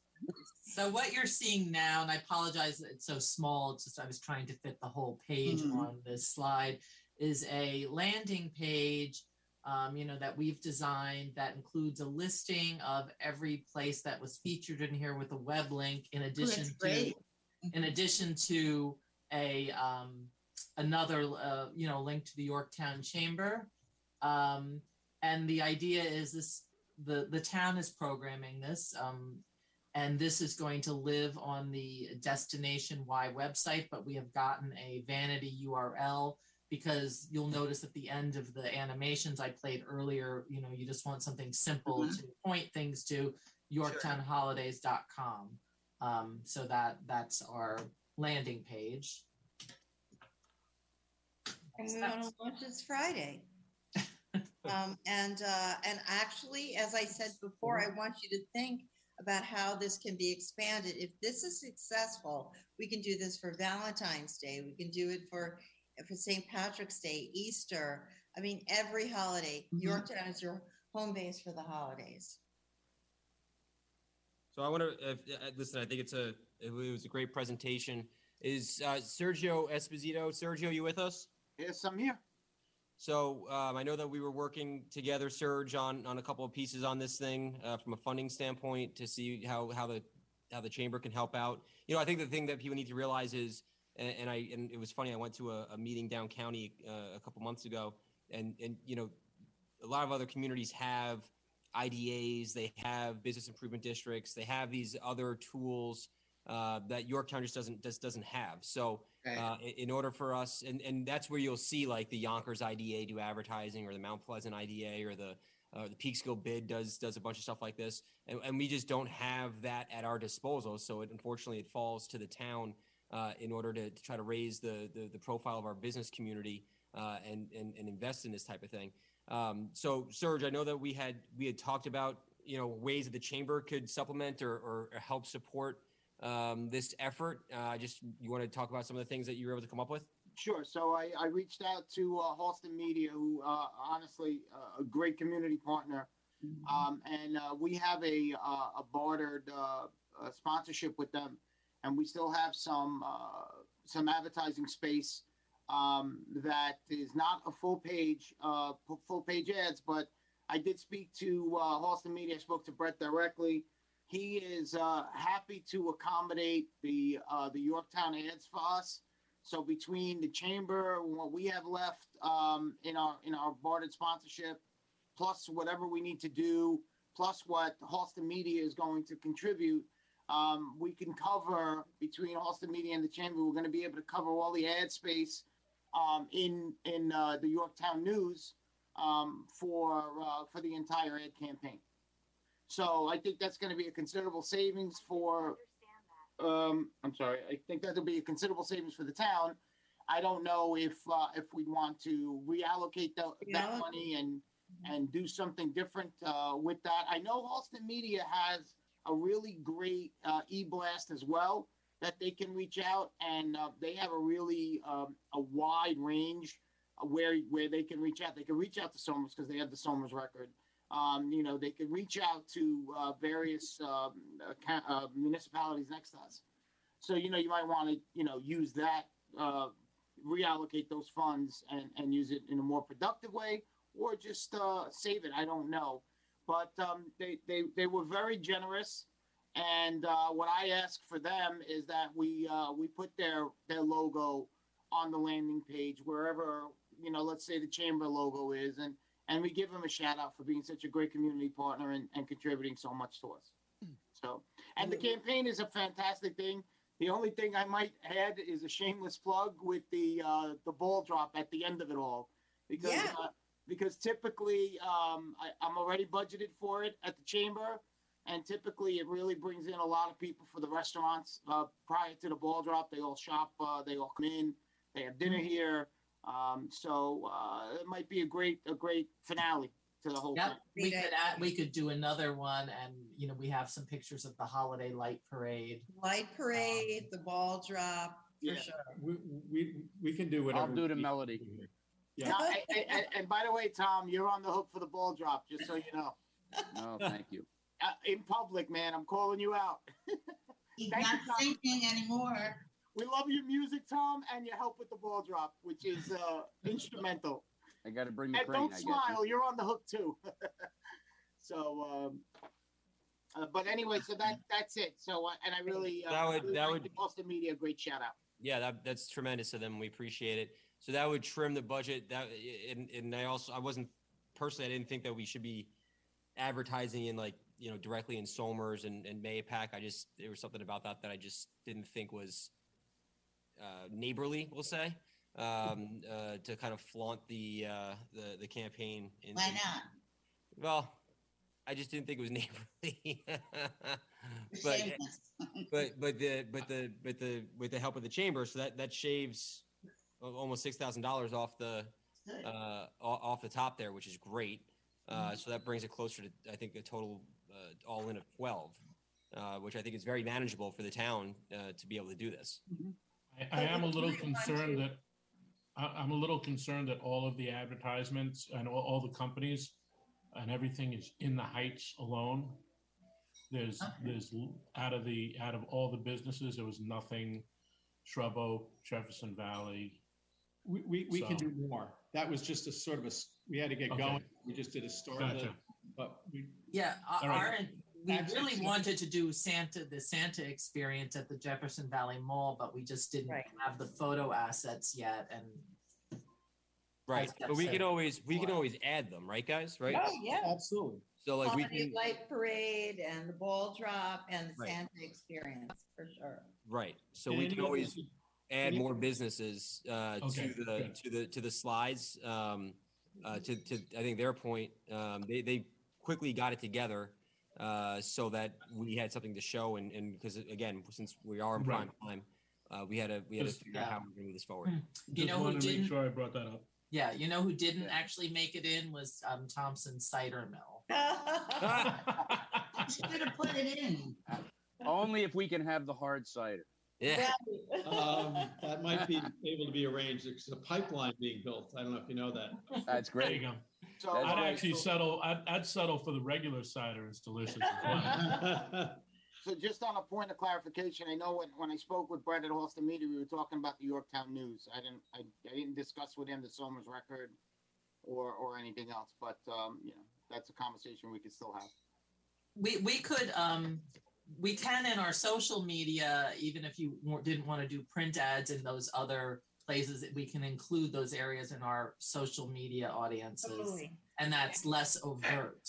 And the other thing too is the chamber will also be pushing their own social media campaign in tandem with you guys, of course, at no cost to Thompson and Bender or to the town or anything like that. I mean, we're going to be pumping this out as we would normally do throughout the course of business, and I'm actually looking forward to working closely with Thompson and Bender and kind of coordinating that with you guys from my own perspective and my own end of the spectrum.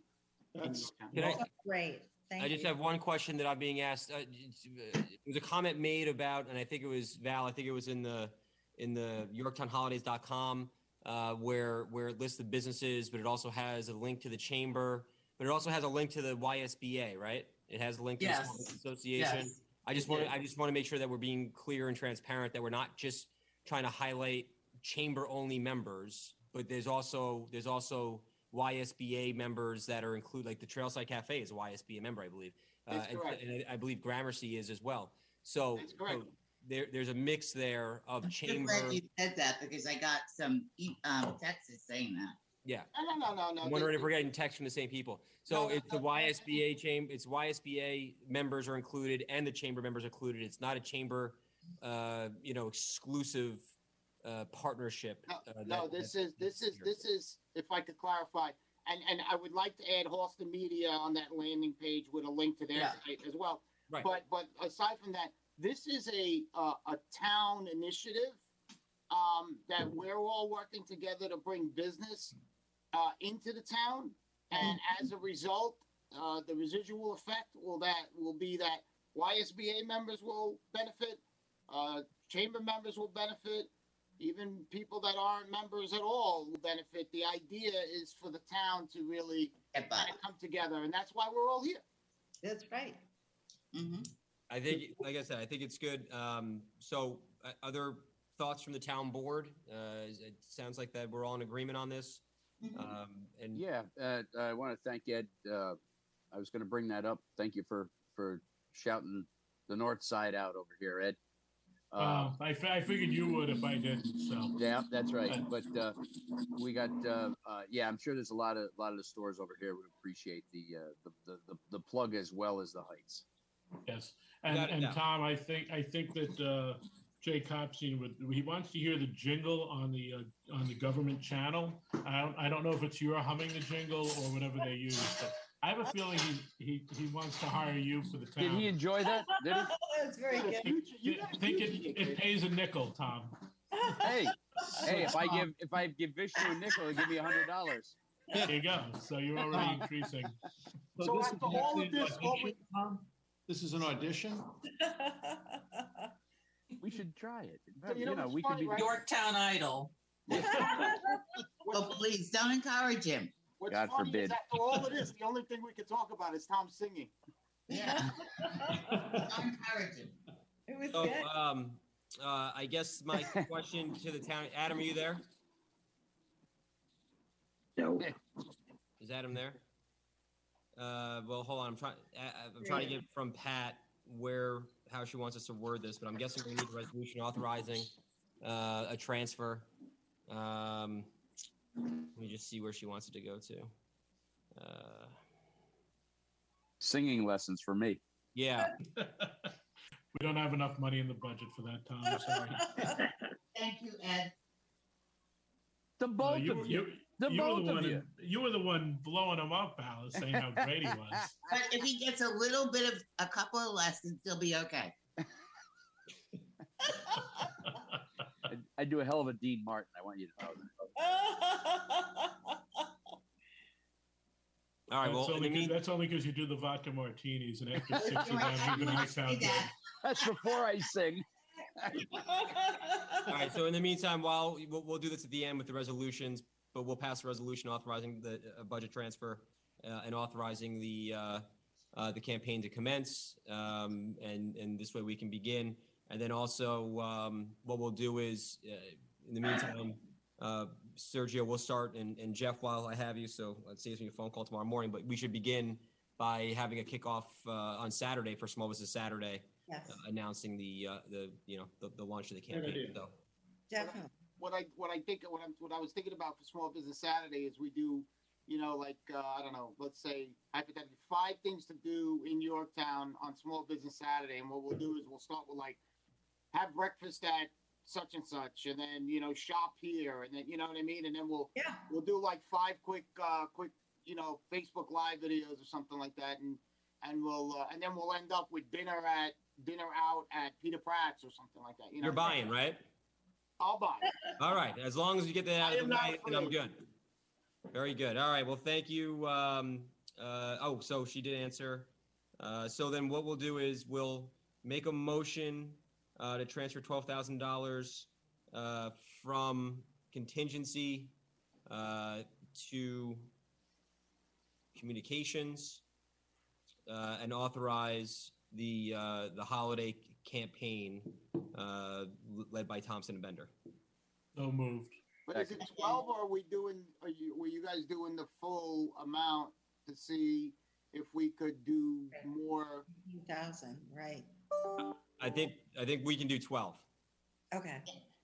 I think I hear Pat screaming at you from here, Sergio. I think we can do 12. So we have a motion and a second for 12. Just what was the total number? The amount. 12,000, Bishop. 12,000, Councilman Patel. All in favor? Aye. Aye. Any opposed? Motion carries. Thank you very much. All right. Welcome. All right. Thank you.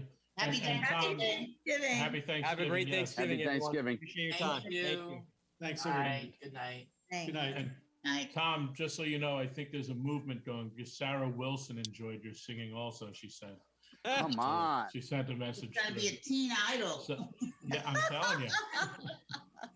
Senior teen idol. And that was just a few bars. I can go further. No, that's okay. We believe you. All right. Next, we're going to welcome John Campobasso, Matt Talbert, and I see Jim Moderano to discuss a proposed new fee structure. How you doing, guys? Happy Thanksgiving. Happy Thanksgiving, Matt. Happy Thanksgiving. I don't Where's see John Campo? on. I don't see John on yet. Campo's not on. And I better see his smiling face, too. I don't want you to hear his voice. He's not that technical yet. He said I'm signing on an hour ago. Yeah, well, we're late. We apologize. So I can get started for this until he gets on. So what we're proposing is a rate structure change. Right now we have 2 rate fees, sponsored club rate fee, and a for-profit organization rate fee. We're looking, and this is for Granite Knolls only. Our rate fees are not changing for Legacy. Legacy, we're still held under the bonds until 2026, so we can only go 50% more than the sponsored club fee, which is our lowest fee. So for Granite Knolls, we're looking to do a sponsored club fee, an in-town for-profit organization fee, which already exists. Both of those fees already exist, and an out-of-town for-profit organization fee. What we have right now is a $50 per hour fee, with 45 of the 50 going to turf replacement fund, and $150 per hour fee with 45 of going to the turf replacement fund. So $5 on the 50 go to revenue, 105 out of the 150 go to revenue. Lights for the sponsor clubs are $30. For the for-profit organizations, there's $60. Through all of this, we're not looking for any changes in the light fees. For 2022, we're looking to add a third tier. And the third tier is for out-of-town for-profit organizations. Yeah. Those organizations, we're looking to bring their rate to $225 per hour. What's the rate now? We don't have that tier yet right now. Oh, okay. So they're paying $150 currently. Right, correct. So they'd be paying $150 currently. We've done, John Campabasso did some legwork on this, and he looked into other fees around the county, and this is totally reasonable. Okay. And in line with everyone else. The only thing is that we would ask to do is change the turf replacement structure. So for the sponsor clubs where it was 45, we'd like to go to 40. And for the in-town for-profits, we'd like to do $40 increments. So for in-town for-profits, $80 to the turf replacement fund, and out-of-town for-profits, $120 out of the $225. The reason for this is we're right now, we're at $331,000 in the turf replacement fund. We're not making our mark that we need to be at to get to replacing Legacy Field. We're hoping for 2025 is our goal. It's going to be a stretch, but we're trying to baby it along to get it there. The other fees that we are changing is the pickleball and tennis fees. In 2021, we're at $20 per year for a pickleball tennis residence pass, and a non-resident is $100 per year. We've had somewhere around 430 passes sold over the year. And the split is about 50-50 of out-of-towners and residents. We're looking to increase the residents rate to $40 per year and the non-residents to $120 a year. But we're requesting to get 50% for a court maintenance trust fund. Right now, we're finding we don't have money at the end of the year to cover the cost to do minor repairs. Jim had reached out to get some prices, and we have repairs that need to be done that is somewhere around $5,800, and he doesn't have the money at the end of the year.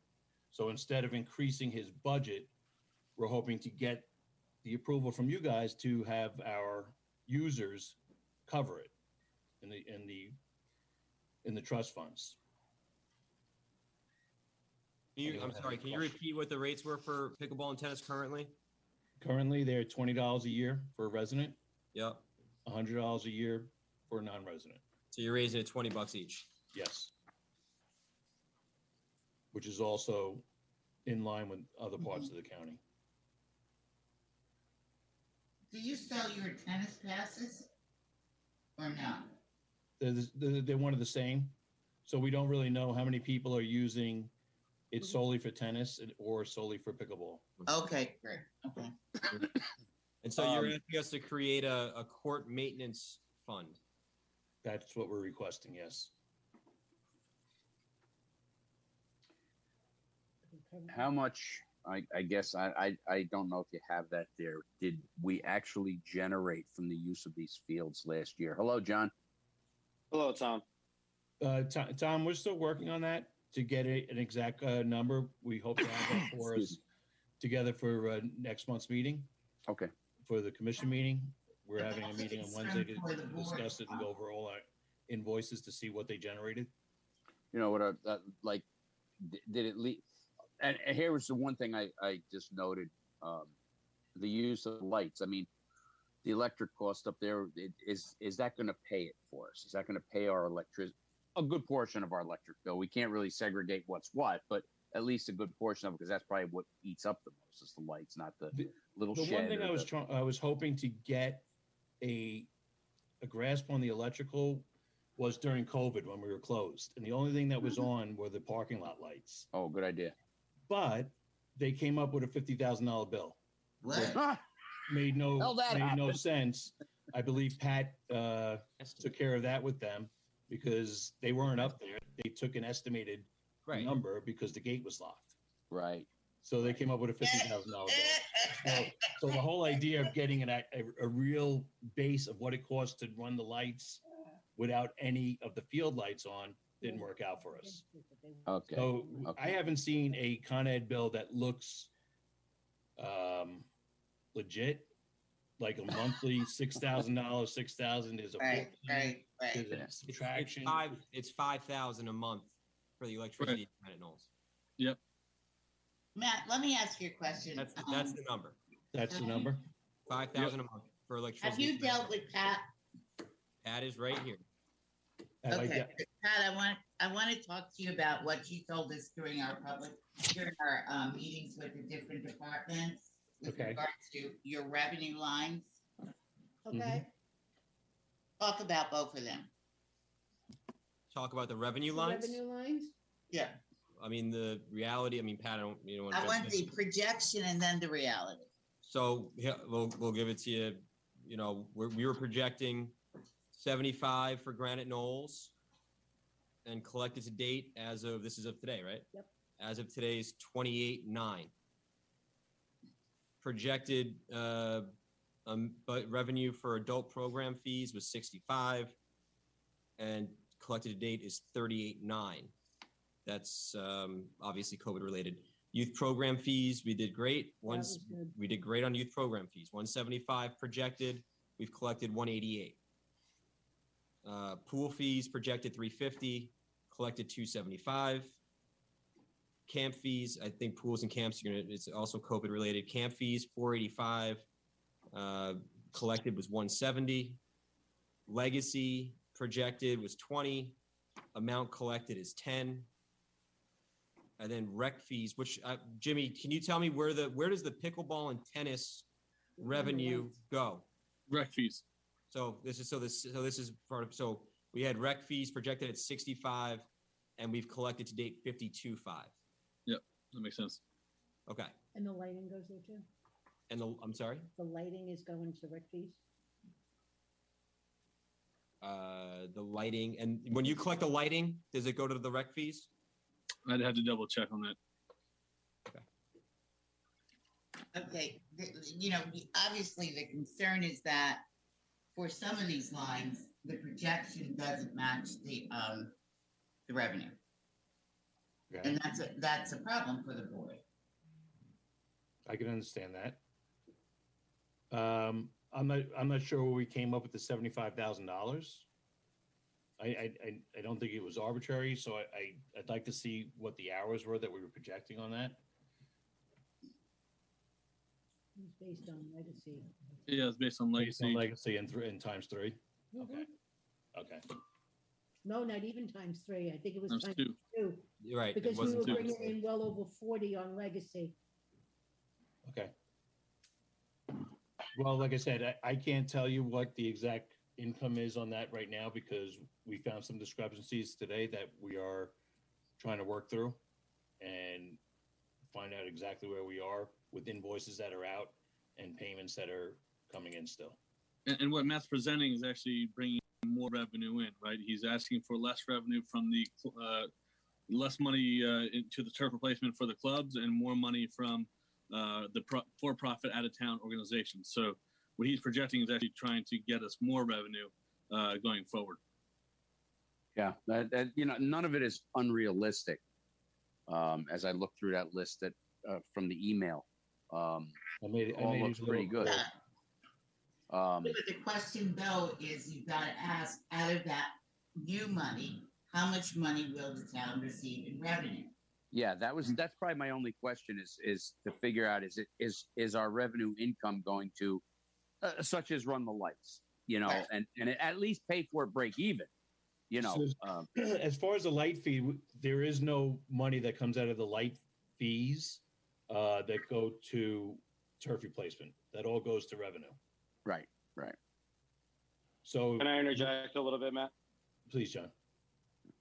So we did a comparison of 10 municipalities in Westchester, and our lighting prices right now fall in the middle.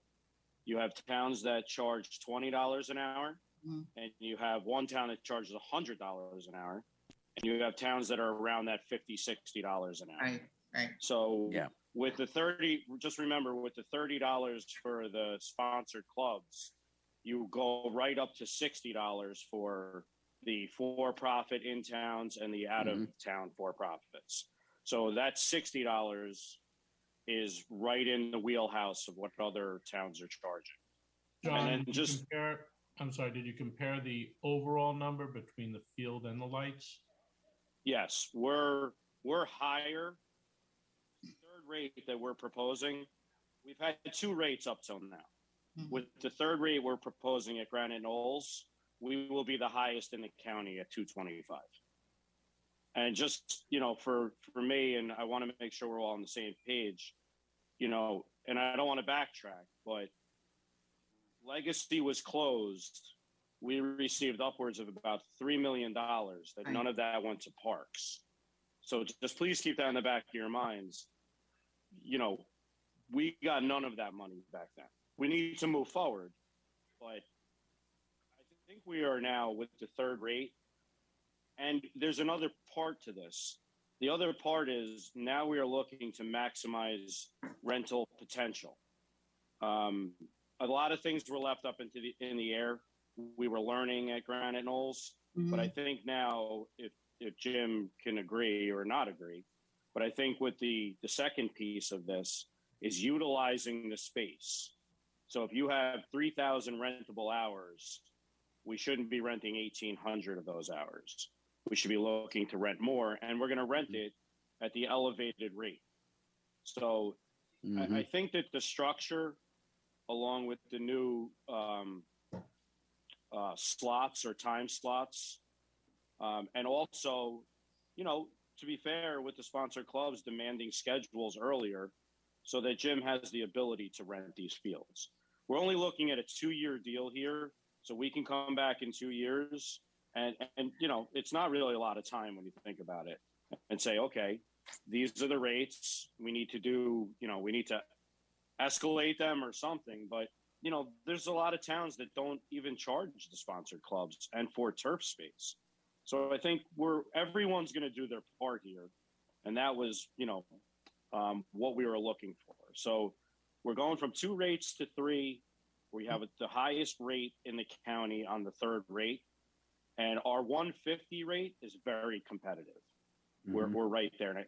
And I think that there's a need for space. And as long as we can utilize the space correctly, you should see a jump in revenue. Yeah, I agree with you. Now, this is a 2-year deal, you said, John? Yes, because we really did want a 3-year, but then we kind of at it and said, let's do a 2-year. Maybe we could really zero in on the lighting for sure,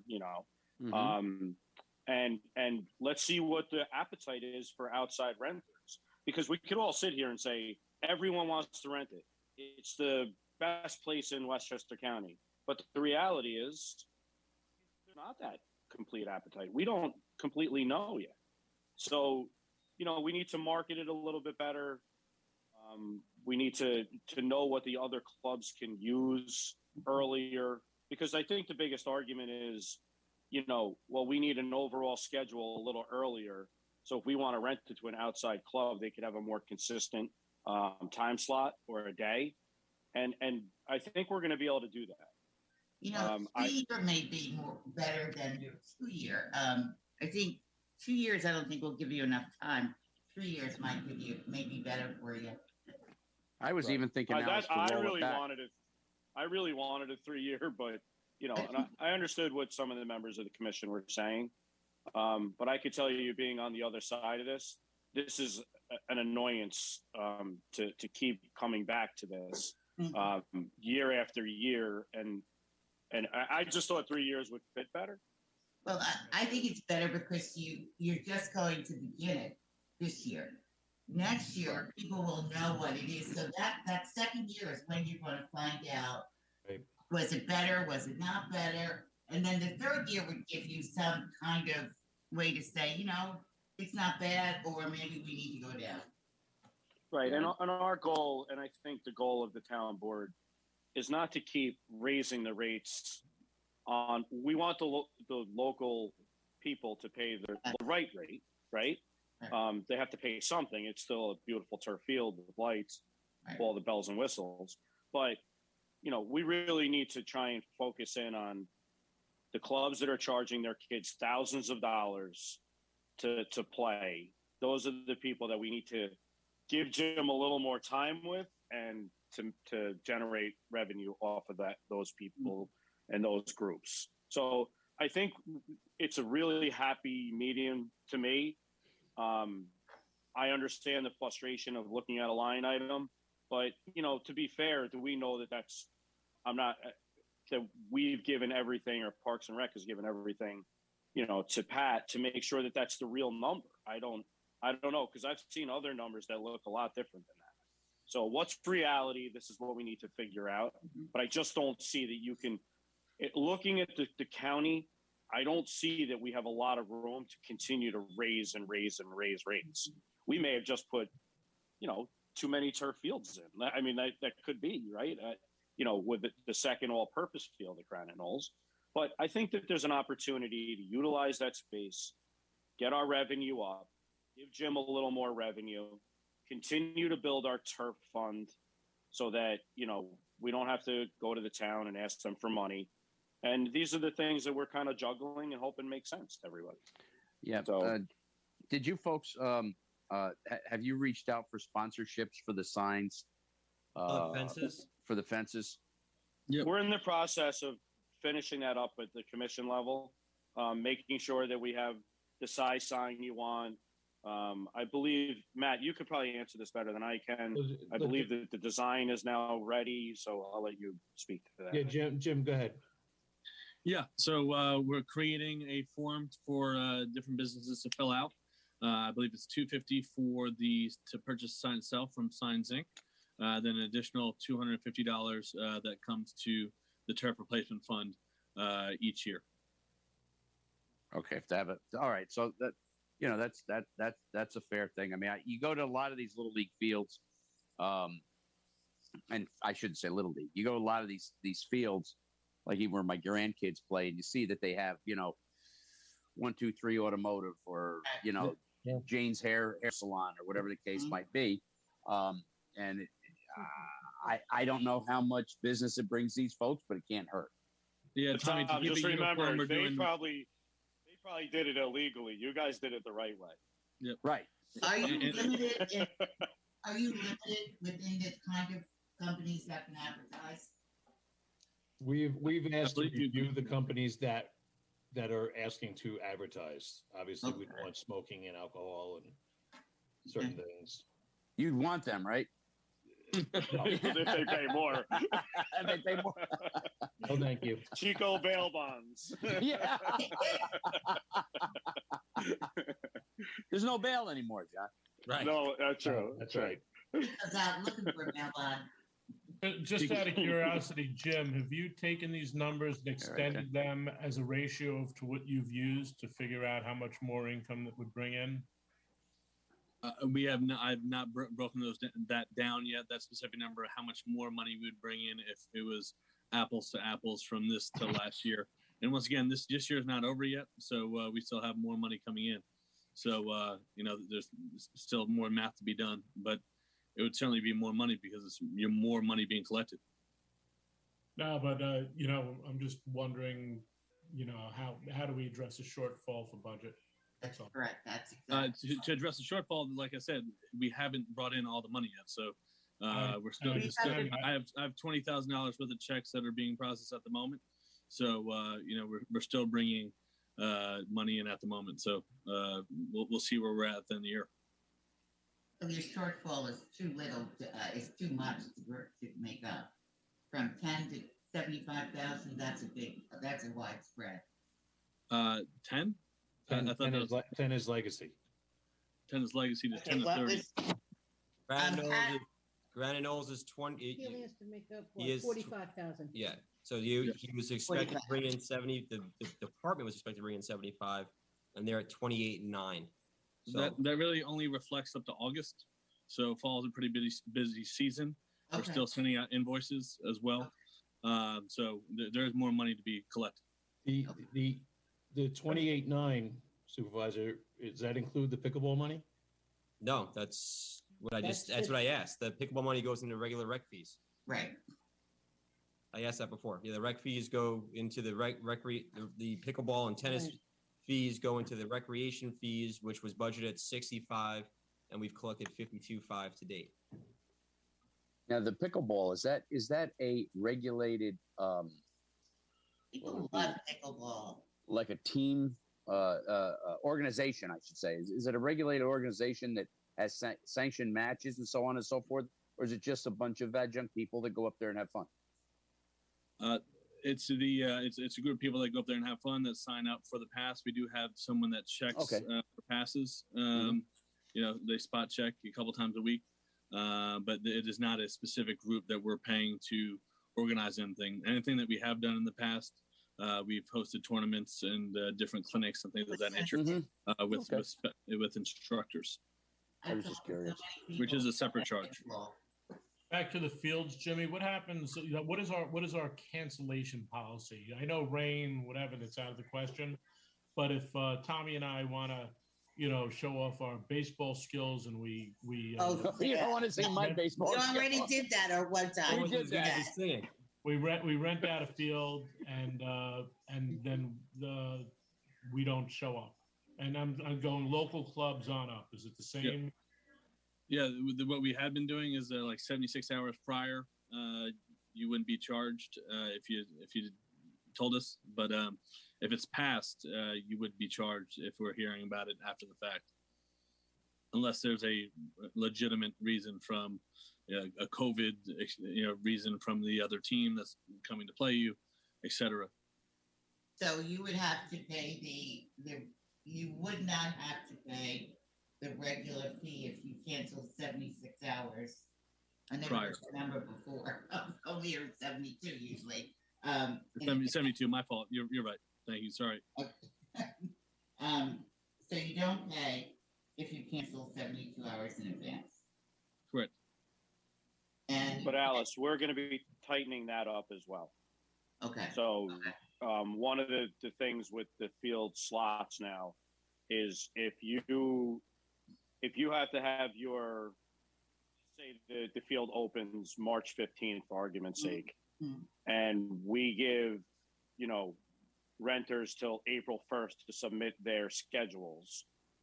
Right now, at that point on April 1st, you're locked into that amount of time. Okay. It's only a special reason why you'll get to cancel. Believe it or not, Granite Knolls wind is probably more prevalent than rain, unless it's raining during the game. But I think we're going to tighten that rain as well. Mm-hmm. And this way now you'll know your whole income for the spring. That's smart. Basically on April 1st. That's smart. So basically we can almost bill you April 1st, with the exception of if you call in a legitimate, not I'm going to overbook, and 72 hours prior I'm going to cancel because you know what, we don't need it. And this is tough, right? You're dealing with a lot of moving parts, but you're going to have a better idea of your spring income very early on in 2022. And we have 3 dates. We have a spring date, a summer date, and a fall date. So we'll know that income early. One thing we need to remember, this is really our first year. Yeah. In a full. Sure.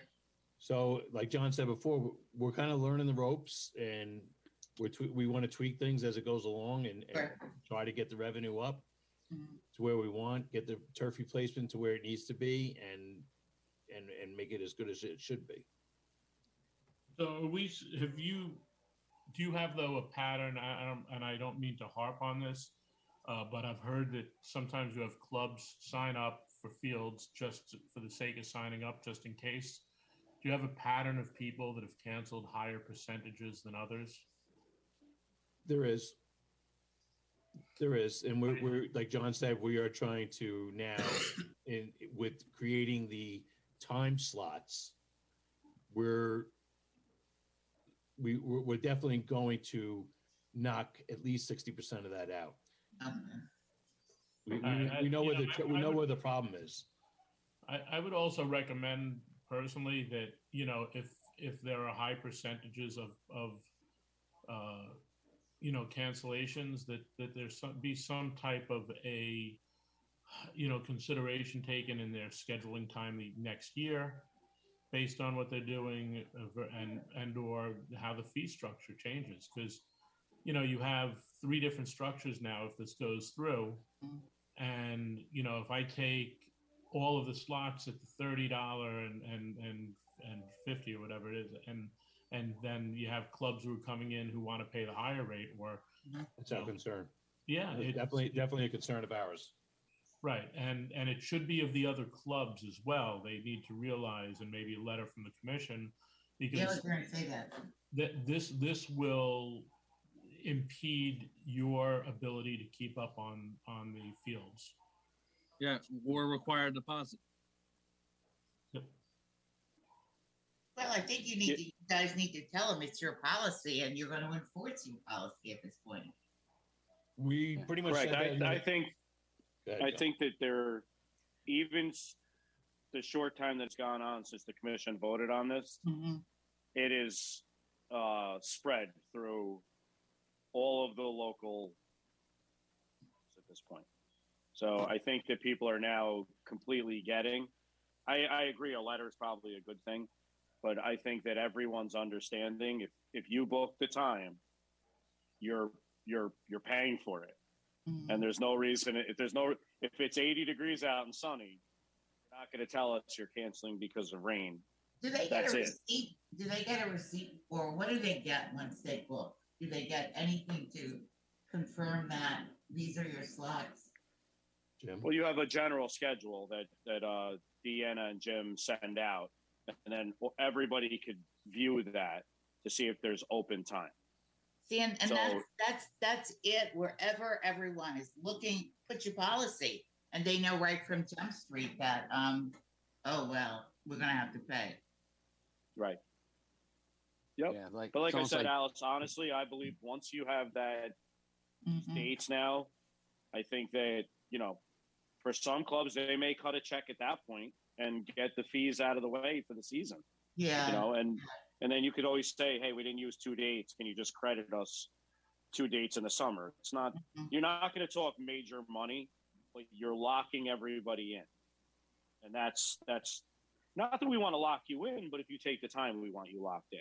Or we want the ability to go and rent this out to somebody who's going to pay $150 or $225 an hour. That's exactly right. That's unfair to you guys.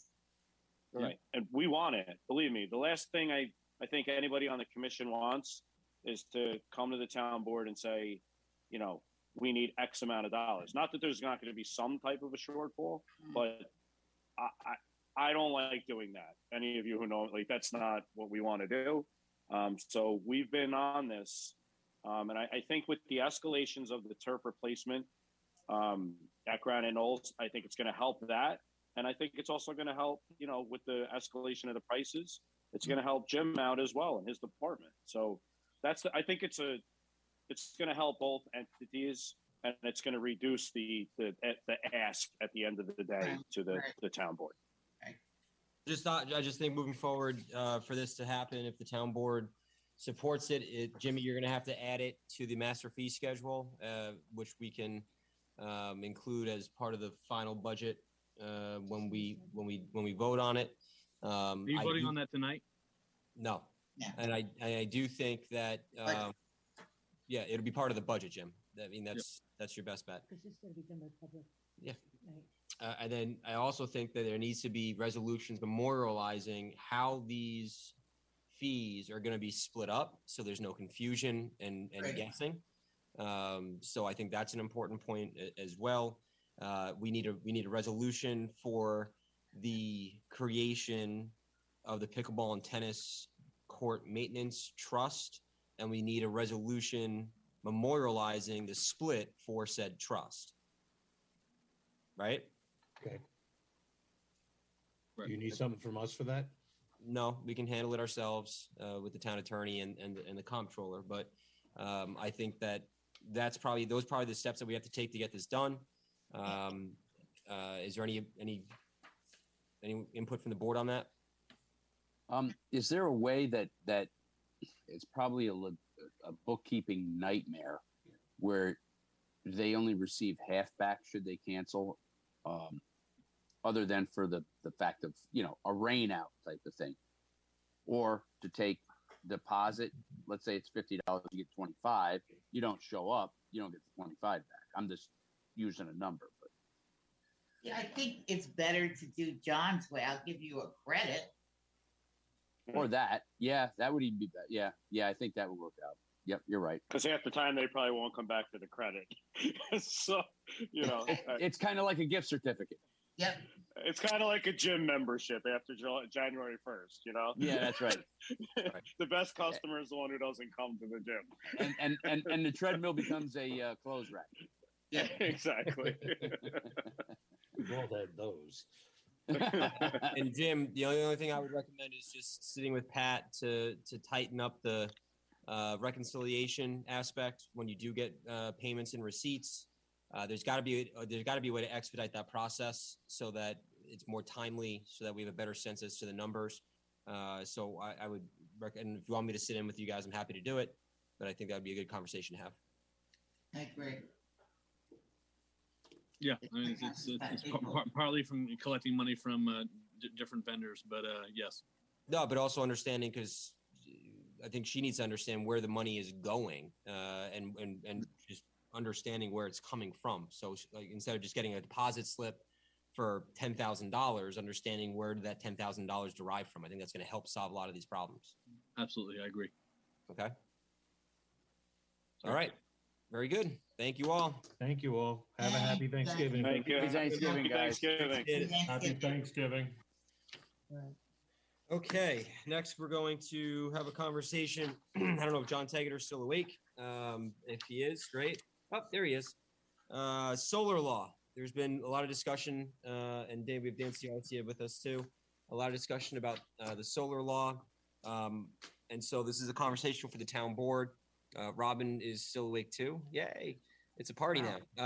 So I think I want to go over a couple of proposals, because I think it's important that we have some concrete and specific, if we want to look at amendments, I think they should be concrete and specific, right? So I circulated to the board some ideas and some suggestions based on conversations with our department heads that we thought may help direct the conversation in a more focused way. Did everyone have a chance to review that? Mm-hmm. Yes? Yes. Okay. I'm happy to go through them to make sure that we're all working off the same sheet of music, but we're talking about increasing the minimum size of a residential lot from 2 acres to 5 acres for large scale ground mounts, which according to the code is greater than 20 kilowatts. Increasing the minimum size of a lot in a residential zone from 1 to 2 acres for an accessory ground-mounted solar, which is, again, according to the code, defined as less than 20 kilowatts. Mhm. Increasing the setbacks in residential zones from 50 feet to 100 feet for large-scale ground-mounted solar.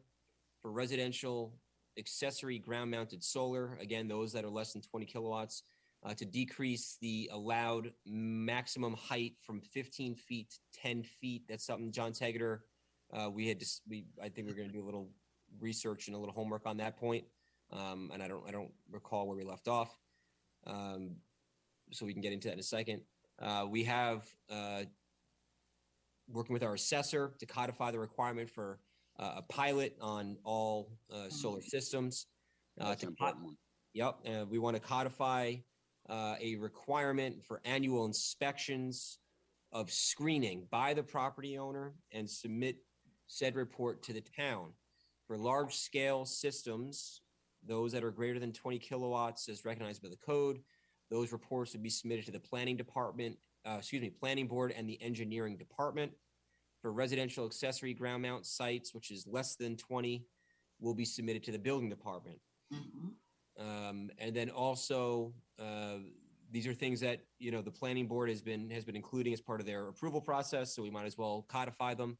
Is the following suggestions from the Fire Prevention Board, which states that emergency vehicle access roads for solar farm facilities shall meet Section 503 and Appendix D of the Fire Code of New York State. This covers road width, length, turnaround dimensions, etc. The operators of the facility shall provide training to the local fire department and other first responders prior to the facility going online. The lock boxes shall be provided at the facilities for fire department access and for storage of vital information, and the facilities shall be designed to meet all New York State codes, which obviously they are. Those are the amendments that was circulated, and I want to see that provides us more focus and kind of where we were looking at going with our discussions. Matt, Yes. just before you go too far, we changed it from 20 to 25. Oh, I'm sorry. 20, so every time you said 20. 20, it's actually 20. Yeah. I apologize. Thank you. So the 25 kilowatt threshold. My apologies. Thank you, Robin. I like the idea of the 5 acres for large scale. I really do. In residential zones. In residential zones. That's correct. Yep. And then increasing the minimum size of residential zones for less than 25 kilowatts, right, Robin? Mm-hmm. Okay. It was 2, maybe we should make it 3. That'll kind of be in the middle, kind of gives the same span as the from 2 to 5 kind of thing. What was that? The 2 to for the accessory structure? Yes. For there was a reason. One. Yeah, the reason we kept it to 2. John Tegeter and Dan remind me, but John Landy had pointed out that that there was a accessory structures. Treating them as accessory structures on residential property that currently exists, right? So you don't. That's part of the code. Right. You don't limit accessory structures in residential. Oh. Right. So I don't want to go too far off the reservation on that, or I would recommend not going too far off the reservation on that. Yeah. John, yeah. Do you remember? And forgive me. And do you recall that point from John Landy? Well, just if Tom, if you could repeat your question, I'm not sure I followed it. Oh, increasing. Go ahead. I'm sorry. Increasing the minimum size of lot in residential zone from 1 acre. It was 2 acres. I suggest 3 acres for accessory ground mount solar for less than 25 kilowatt. Right. So those are that's for a homeowner that wants to do solar, and it's an accessory use for them.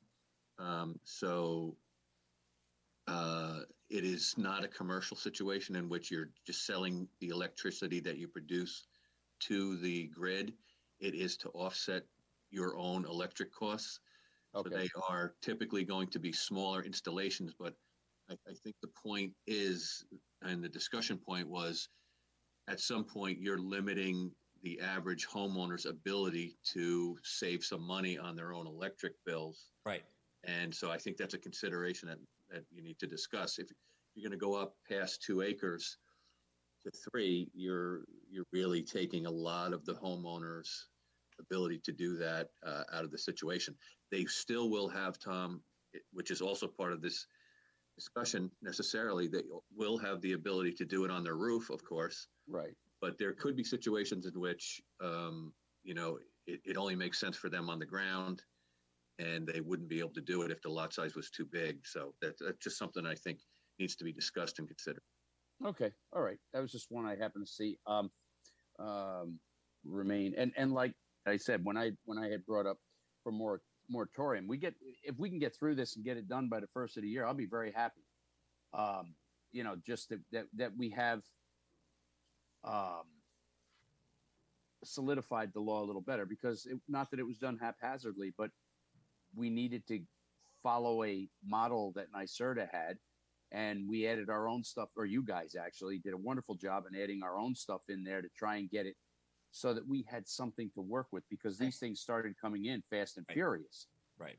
But now that we look at them and we could take a little breath, now that we can get through this and hopefully not have to go to that dramatic of a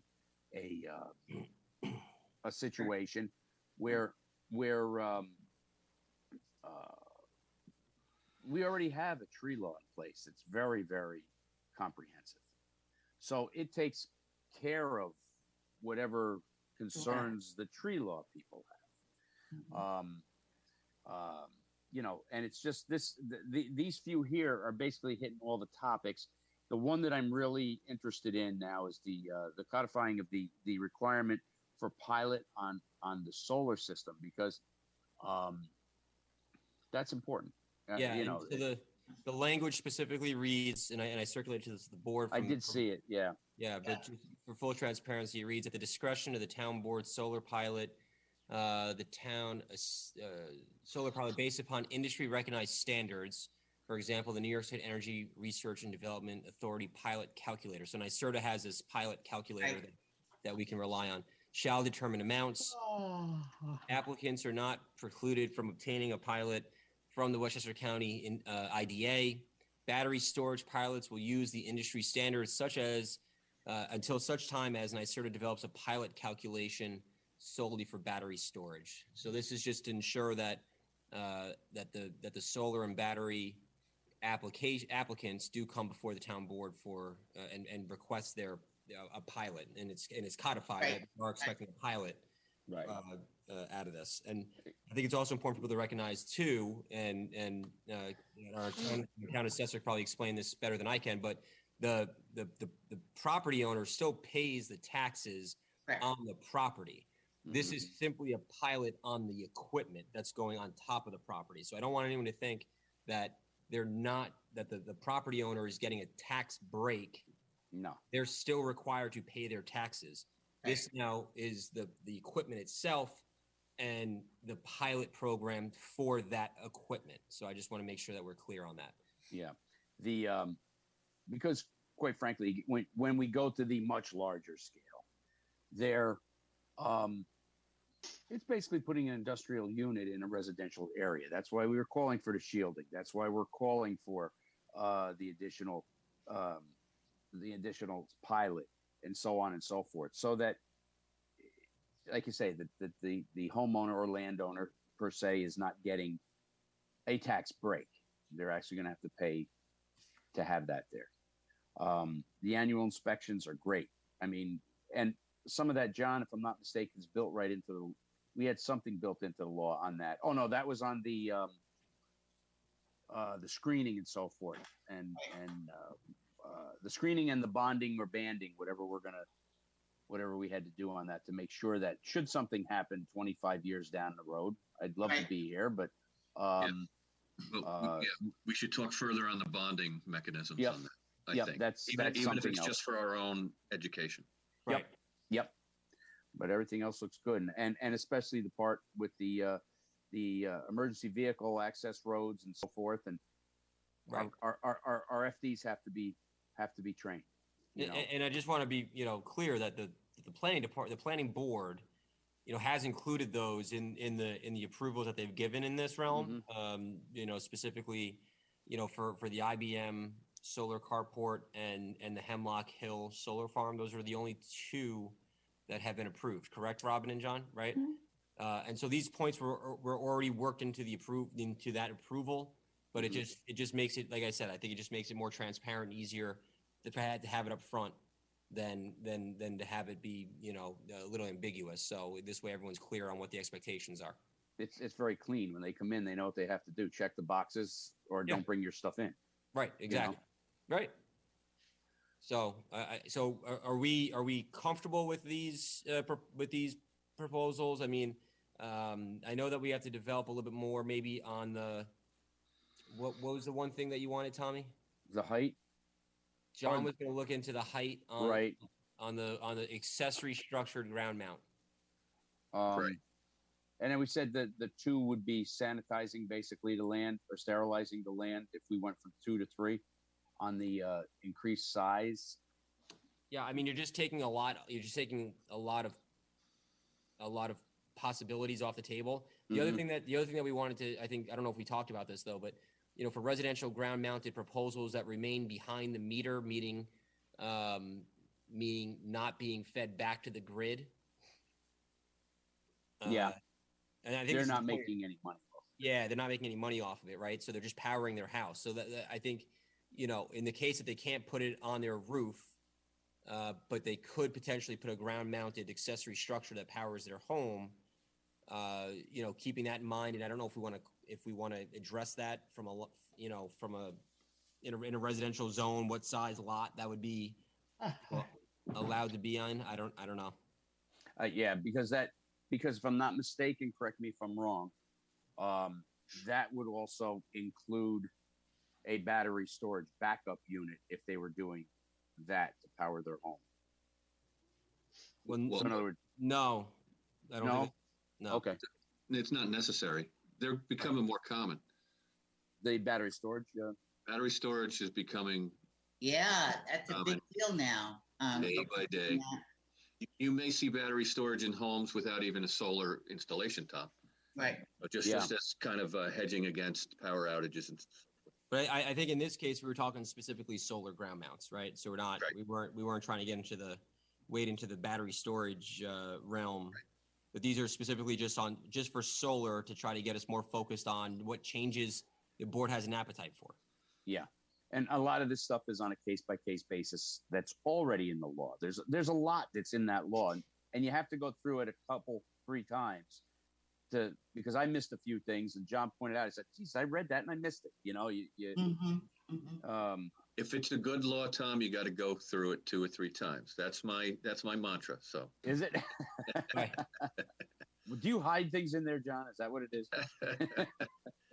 So Robin and John are very, very tactical the way they put things in there. They hide them. So I think the way that we're leaving this, it sounds like, Tommy, that these are in the direction that you wanted to go in. Yeah. I'm not trying to put words in your mouth, but I think we just need to get a handle on the height for the residential accessory ground mounted solar less than 25 kilowatt systems to see if we can decrease that height from 15 down to 12 or 10. Yeah. So we need to have a conversation about that, and then I guess what's the kilowatt you get on your roof system? It depends on the number of panels. It depends on the number of panels, but you can go up to in this case, you can go up to 25, and I think we may have seen one house prior to the law, a large house that is doing solar that was up in close to 20 or in that area, because it's a large house and they can they have enough room for the panels, right? They have that kind of electric demand, so it was big. So I just want to let everybody know I did.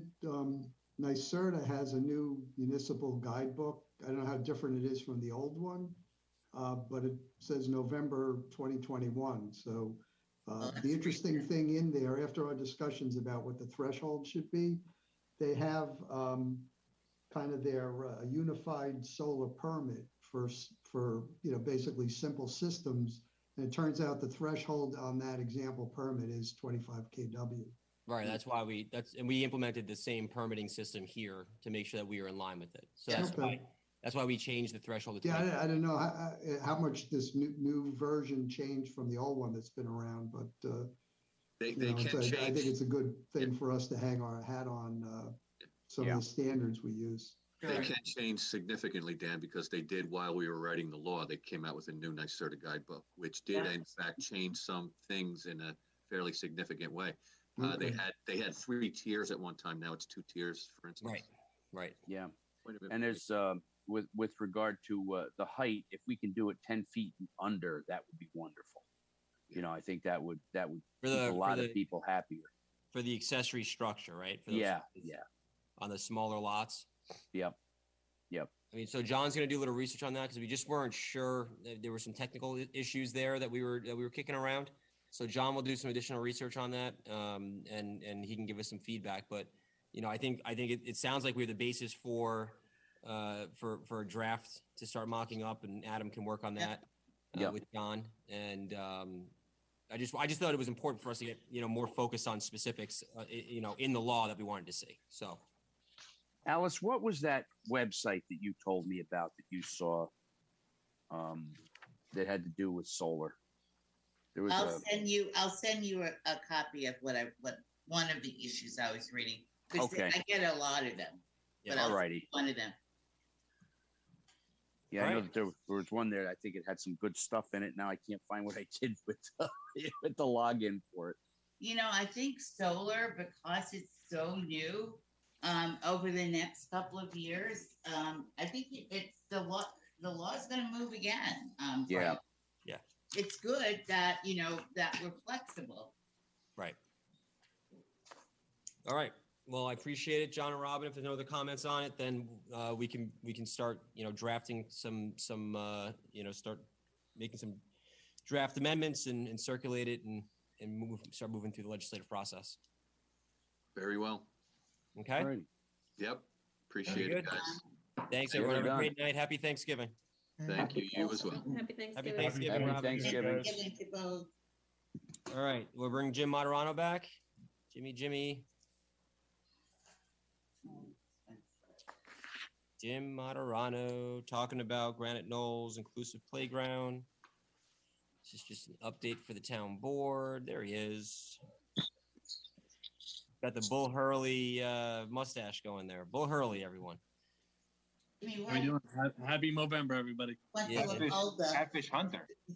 Catfish Hunter, yeah. Bull Hurley, Jay Swart's going to be real jealous of that thing. Let me tell you, Jay Swart can grow a fine mustache. Yes, he can.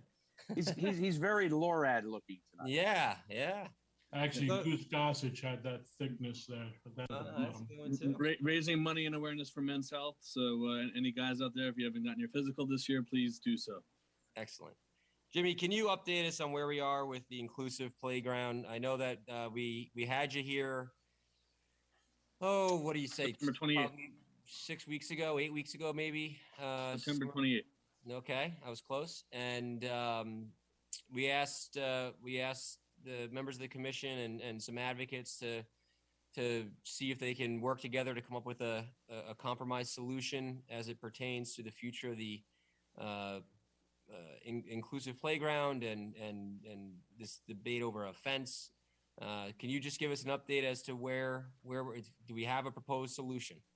Yeah. So you'll remember that the original discussion was around planters around the inclusive playground that had sensory plants inside them. They expanded that idea to do a full sensory garden in a location where the commission was leaning to do a fitness court. We did have a meeting soon after the meeting on September 28th where we talked about different discussions, maybe doing a fence with planters combo. And I said I'd look into that. I wish I did. But they said, if that's not a possibility, they'd be willing to go with a fence if the commission was willing to really open and honestly consider and execute on the sensory garden down in the sand dust area in between where the playground's going and the basketball court. And it seemed as though they came to agreement on that. In my research on the planter fence hybrid idea. The contractors that I spoke to did not like that. They would need the planters to be created first and in place before they were able to do a job like that.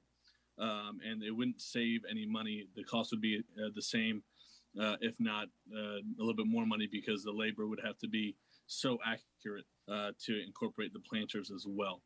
So there is going to be a 10-foot grassy area within the fenced area. So we want to put some planters in that area. That is something that we still can currently do. Did you send me the pictures of the fence that you were talking about? I did. I sent you an email. I don't know if You emailed it to me, right? Hold on, let me see if it came through. It was through my cell phone, so I'm not sure if the service was able to send those. No, I don't have it. All right. Because I know that the board was interested in the type of fence, and I know that you had one. You had you texted me a couple of photos of it. Yep. I don't know if you're able to share your screen and show them that way, but possibly.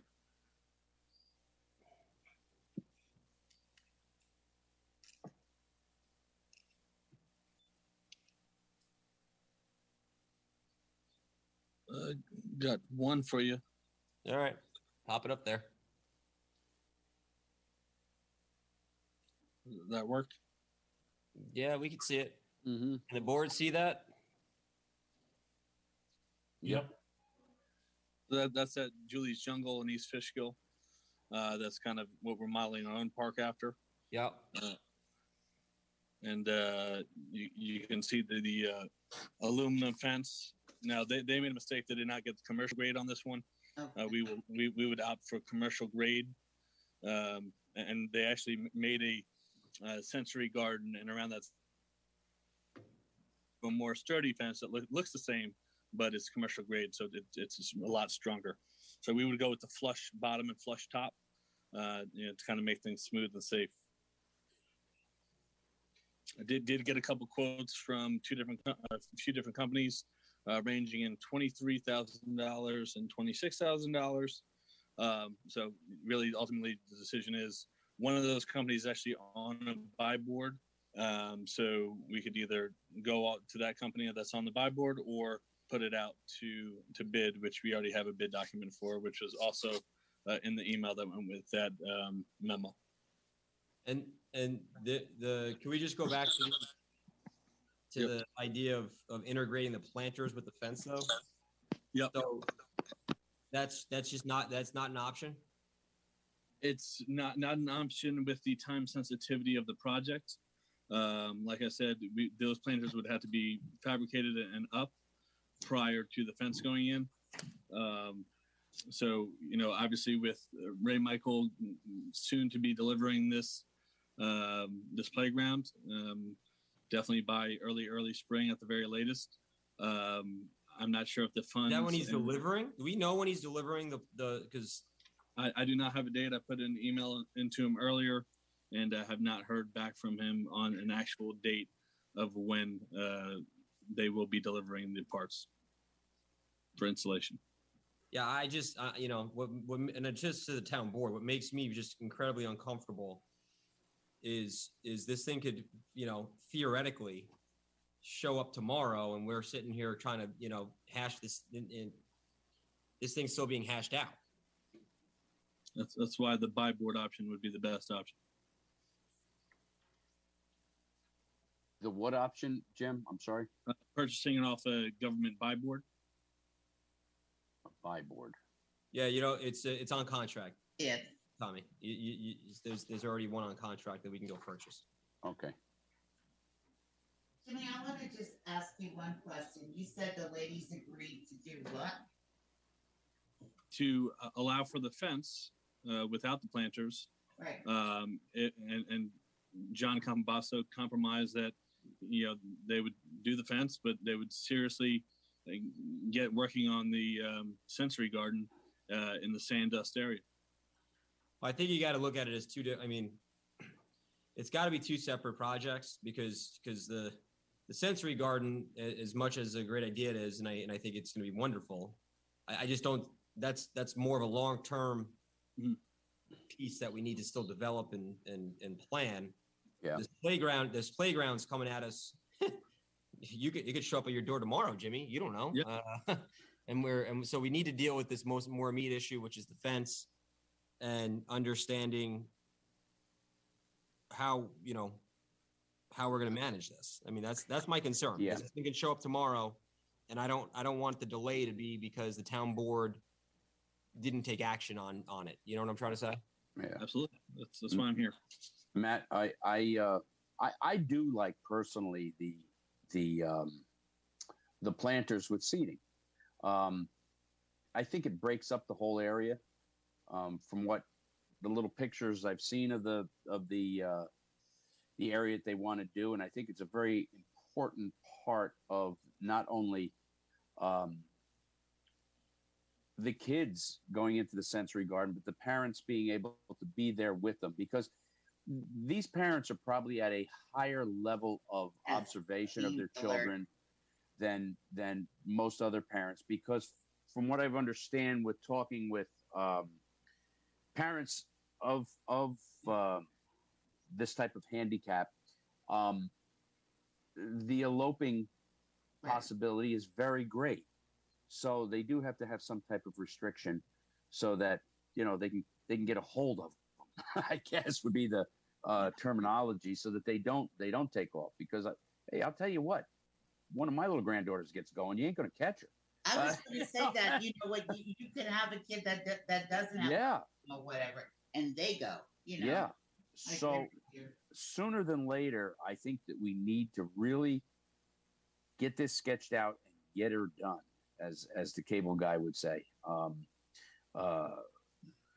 It's first of all, it's going to put us on the map in Westchester County. It's just such a laudable cause for such a great group of people that really need this, and let's face it, we're probably going to end up paying for the fence anyhow. So why don't we just get it done the way we want to get it done? I'm so glad you said that, Tommy. It's for a group of people that we don't talk about. We don't give them anything. No. And I think this is, but for this playground, if it wasn't for this playground, I would not be voting for the fence, because I believe the whole episode has gone so badly.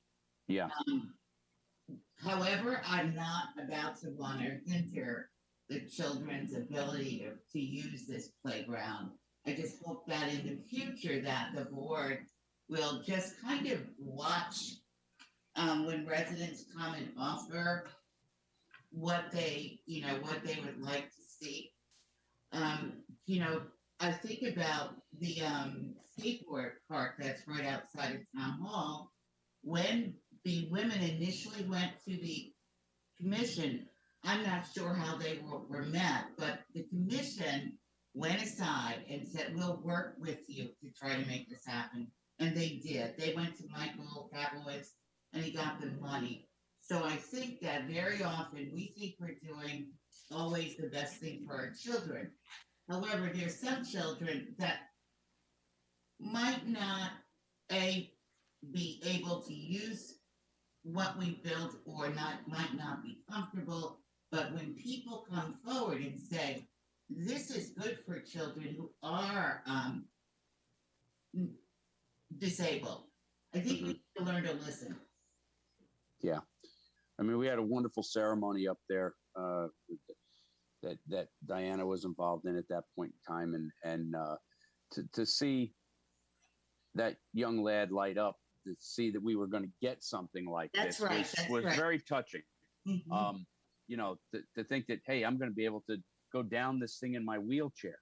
It was like, wow, I've never been able to do that before, or at a limited basis anyway. So this is going to put us on a map. If we can work with these ladies, let's just get, if it's benches that have to be built, I believe, and this is in my opinion only, that once we give the okay, I think these ladies are going to go out hard and heavy to get funding for this project. And if I'm not mistaken, in talking with Jamie and Anna, or is it Ann? I forget. Anna. That they have already taken the bull by the horns by getting the garden club involved. Yeah. That they would help take care of the planters and so on and so forth, so it wouldn't tax Jimmy's organization as much. Hopefully that doesn't become a union issue. You know how that goes. Yeah. But at least that way they could do what they do, and they do well. Take care of the pools, take care of the lawns, take care of the turf. They don't have to pick weeds out of a planter. And I'm sure that at some point in time there will be a lot of volunteers who'd be willing to do stuff like this, especially for their children. And I think that these two ladies are they're charming ladies that really feel for their kids, and they want to get this done. I agree. And for that particular community.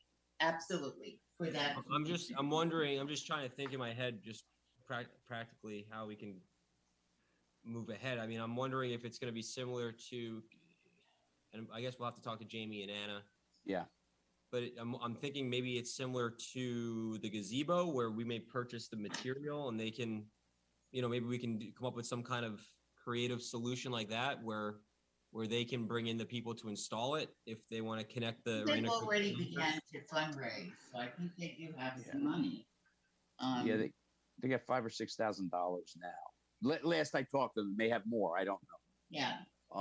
But I think, in my heart of hearts, I think that once they're in gear, they're going to be in high gear, and some of this might even be a good scout project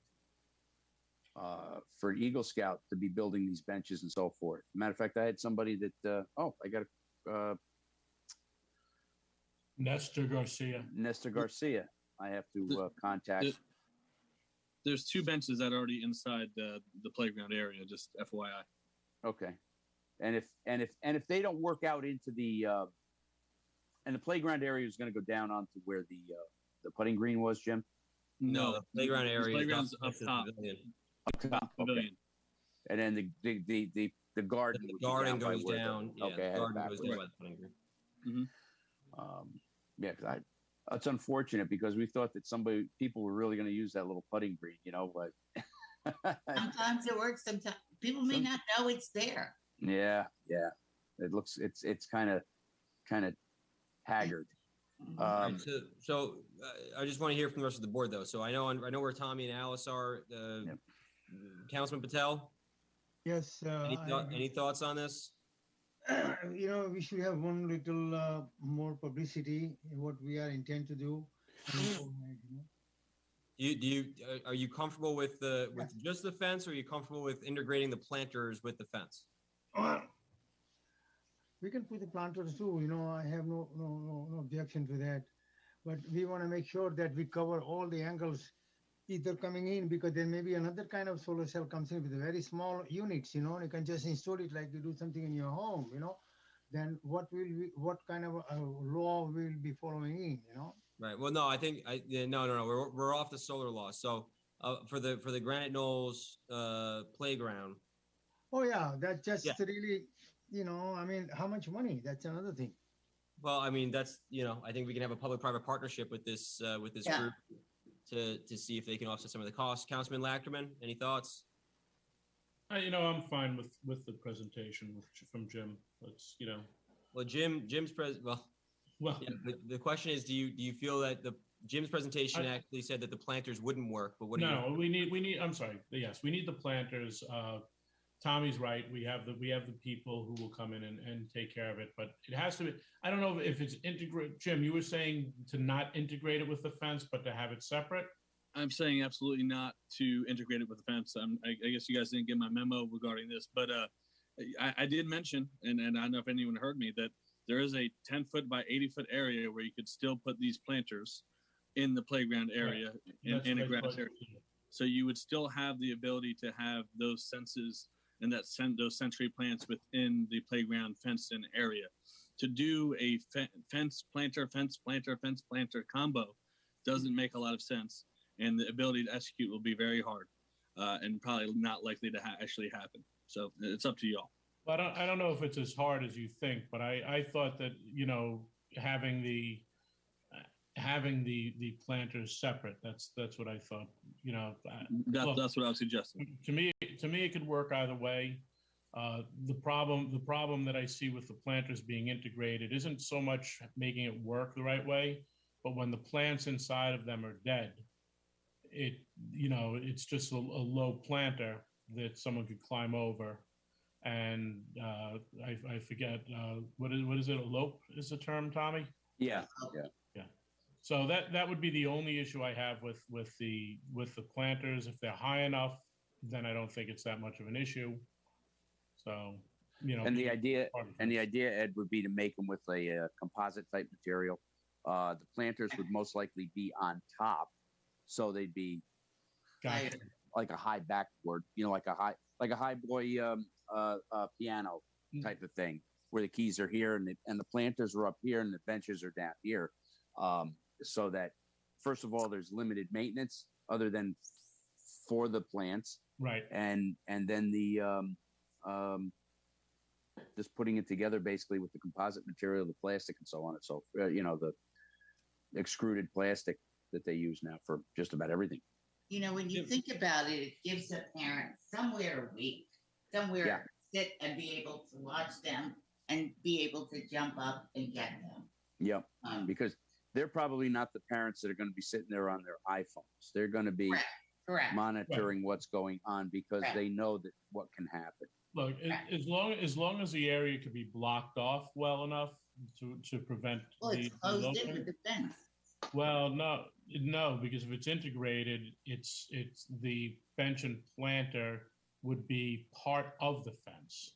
Yeah, but the bench is higher, I would believe, than the fence.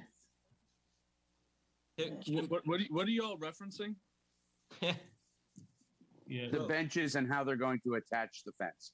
The back of the bench is going to be as high as... No. Yeah. Which benches? I'm presenting on an aluminum fence. Benches wouldn't be higher anyway than a fence. No, whereas the planter would have a bench. The planter would have a bench in front of it, from what I understand. Right. So, and it was going to be a higher planter so that the elopees could not get up over it very quickly. The thing I kind of want to stay from is making it look like a prison. And that did make it look like a prison. Yeah. So, but if you have it broken up like that. I must say that one picture that Jimmy showed, that was the first thought that came to my mind. Yeah. My mind too. I didn't want to say anything in case I didn't want to be mean. Yeah, sure, Alice. You wanted me to come out with it. Okay. No, but that's what it looked like. It did. So, that's a concern in general. And I think that was a concern that the moms brought up during their initial meeting. Yeah. If we could talk to the people who would be constructing the fence, that would be the thing to know if they feel they could do it. It wouldn't. I have spoke to them and they can't do it, but maybe you can find another contractor. Why are they telling you they can't do it? Once again, in the memo that I sent you, there's multiple reasons. They'd want like I said, the planters to be installed first prior to them putting any fence in. They've done this type of thing before, and a lot of the times the people that get this done don't like it because are we combining the aluminum or are we doing it all wood or what you suggested before? Because I think you're looking at a different set of plans than what I sent, and I think that's a good disconnect here. Is that correct? Well, you want to know something? The hard part about this is allegedly you've talked about this since August. The only time I've seen a fence was that one that looked like the little kid was a prisoner. And I did see at your last meeting, the women did show what it looks like. So to me, this has always been a visual project. And you're showing us a fence from another community. And Yeah, and Alice, you saw that fence as well that they presented. There was discussion about visibility through that. Oh no, I agree with the mother. I agree with that lady. But that fence looks like the kid's in a prison. I just think it's important to note that here's the problem, right?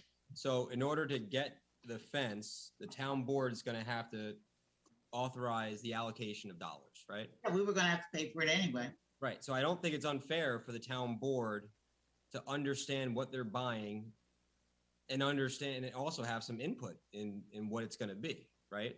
So I know that there are people who are probably annoyed and frustrated with the conversation. But what's the old saying that we like, Councilman Diana? If we say, we pay. We pay, we say. We pay, we say. So for those, and it's no disrespect to anyone or no. No, there's no disrespect. But look, I have a catalog of aluminum fences. If y'all would like to take a look, different colors, different shapes. But that would be my suggestion: an aluminum fence around the playground.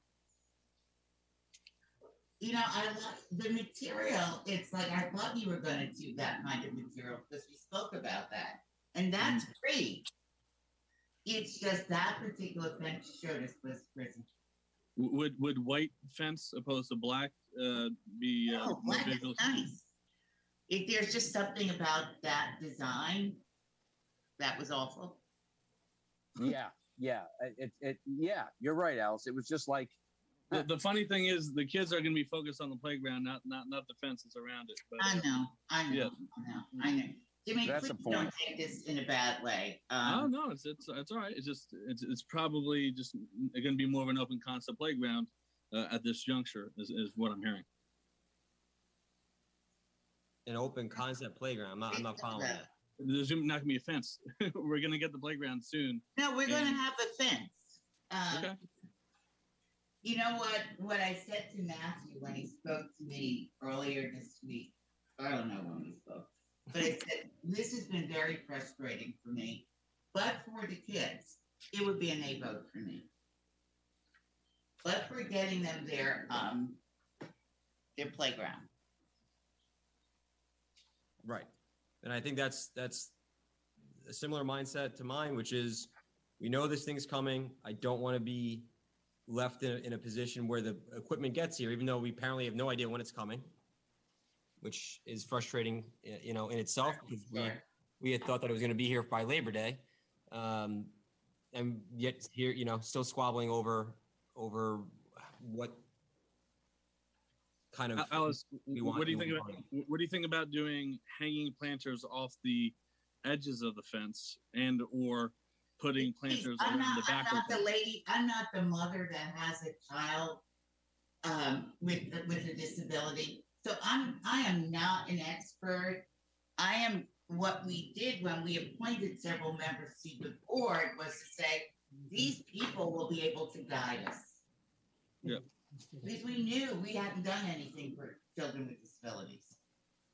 Well, yeah, you just mentioned that it was kind of an eyesore, the style of fence. So if we beautified the fence itself, maybe that could be helpful. I'm sure, Jimmy, that's not the only design of fence they have, right? No, they have multiple. So, we can certainly look at other options. Okay. I do agree with you, Jimmy, though, that it should be, without sharp points on it. Oh, yeah. I'll agree with that. And that may limit your styles. Correct. That is true. We're moms and dads. We get that. I don't have to be told that. Yep. We have kids. Yep. All right. So it looks like we still have. Looks like we didn't make any headway yet again, which is just disheartening. So frustrating. I think we need to bring the ladies in front of the town board. We might not have a lot of time for this, so let's. Well, you know what? If they can get together with Timmy, go through his book, which he has, and look for something. How about that?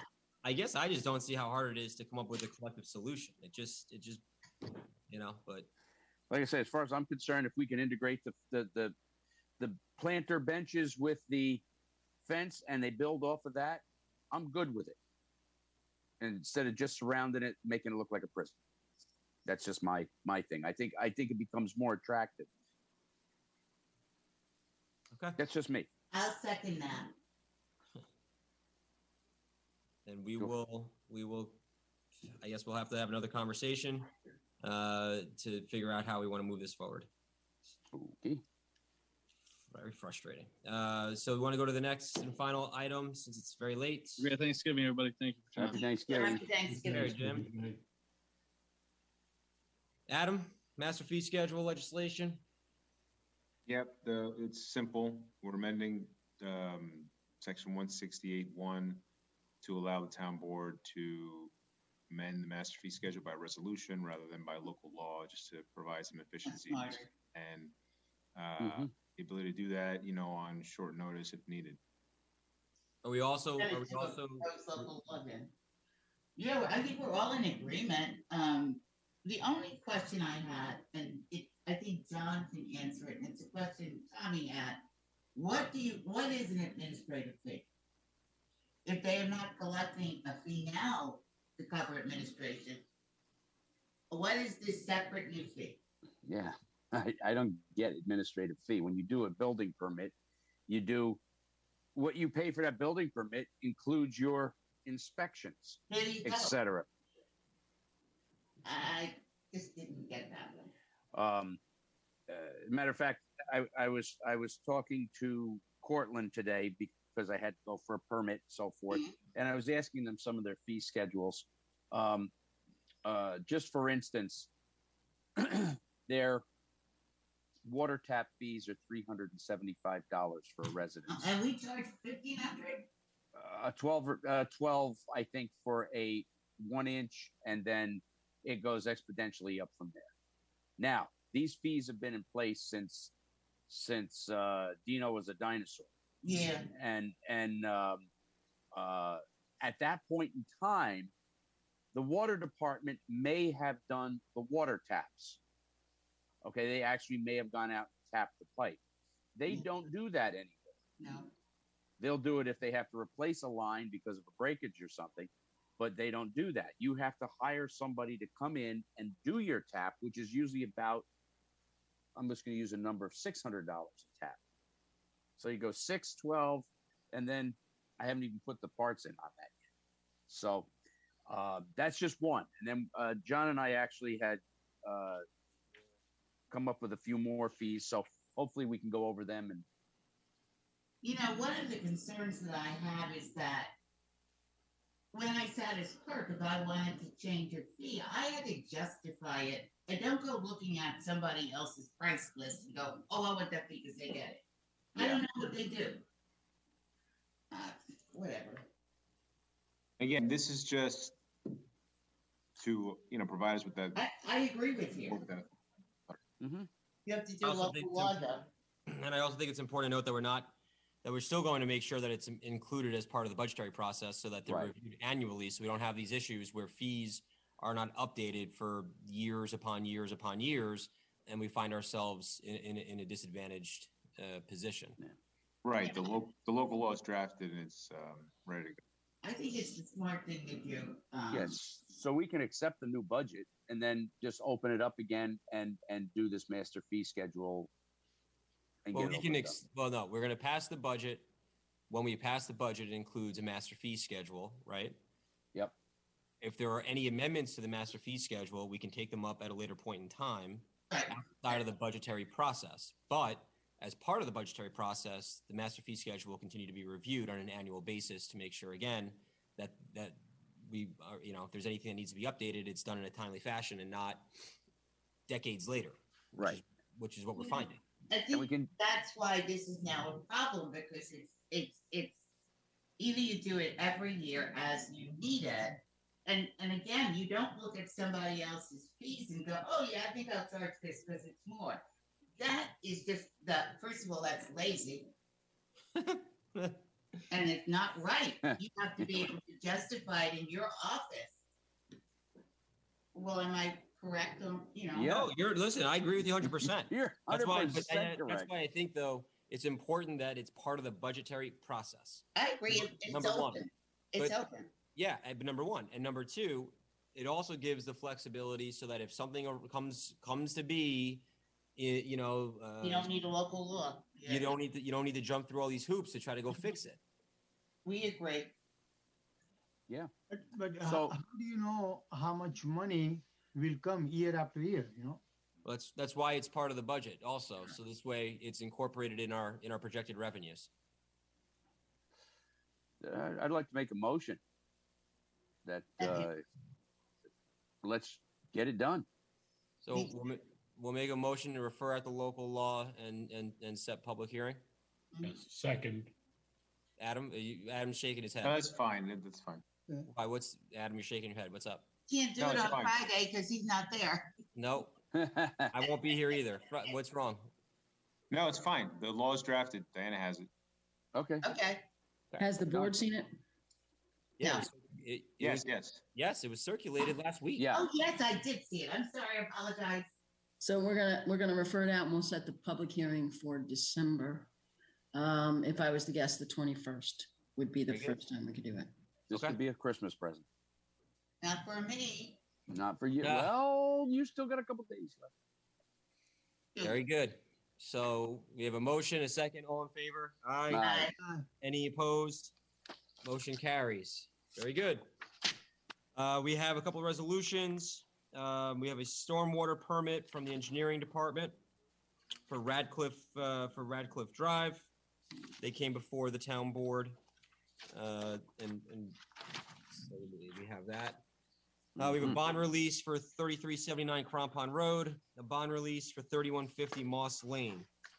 From the finance department, we have, let's see, to authorize the comptroller to pay out Martin McGannon, not Martine McGannon. I'm going to call him Martine. That's his new name. That's his new name.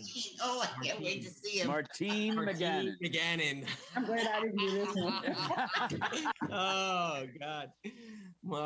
Unused time. And be it further resolved, the comptroller is hereby authorized to transfer funds for the purpose of this payout at retirement as follows. And it transfers money from the sewer reserve employee accrued benefits, sewer salary to the medical, dental, vision premium trust, and a sewer lump sum payment. We are also authorizing the comptroller to process a budget transfer of $170,000 from police uniform to pay for police overtime. Excuse me.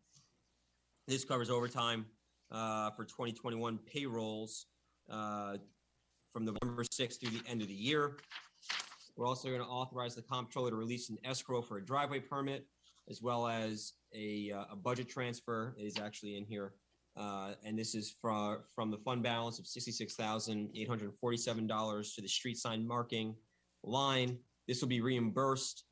This is part of a DASNY grant that will allow for us to purchase and install new speed display signs around town. This was a grant that was secured by State Senator Pete Harcum approximately 2 years ago, and we're very happy to see it come to fruition. We're also going to authorize from the police department, the chief of police to sign a maintenance agreement with Business Electronics.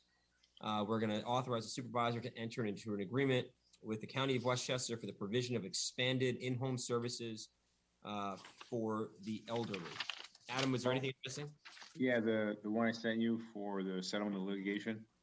Oh, yeah. Yep. Rezos. Okay. And resolved that the town attorney is authorized to settle the lawsuit entitled Rizzo versus Town of Yorktown for $4,000. Motion. We have a motion. Second. Second. All in favor? Aye. Is there any other business before the board? Now, happy Thanksgiving, everyone. Yes, happy Thanksgiving. I'll second that motion, Alice. Have a wonderful Thanksgiving. We'll have a motion to adjourn. Motion to adjourn. And we have a second. All in favor? Aye. Happy Turkey. Happy Good night, everyone. Night all. Have a good Thanksgiving.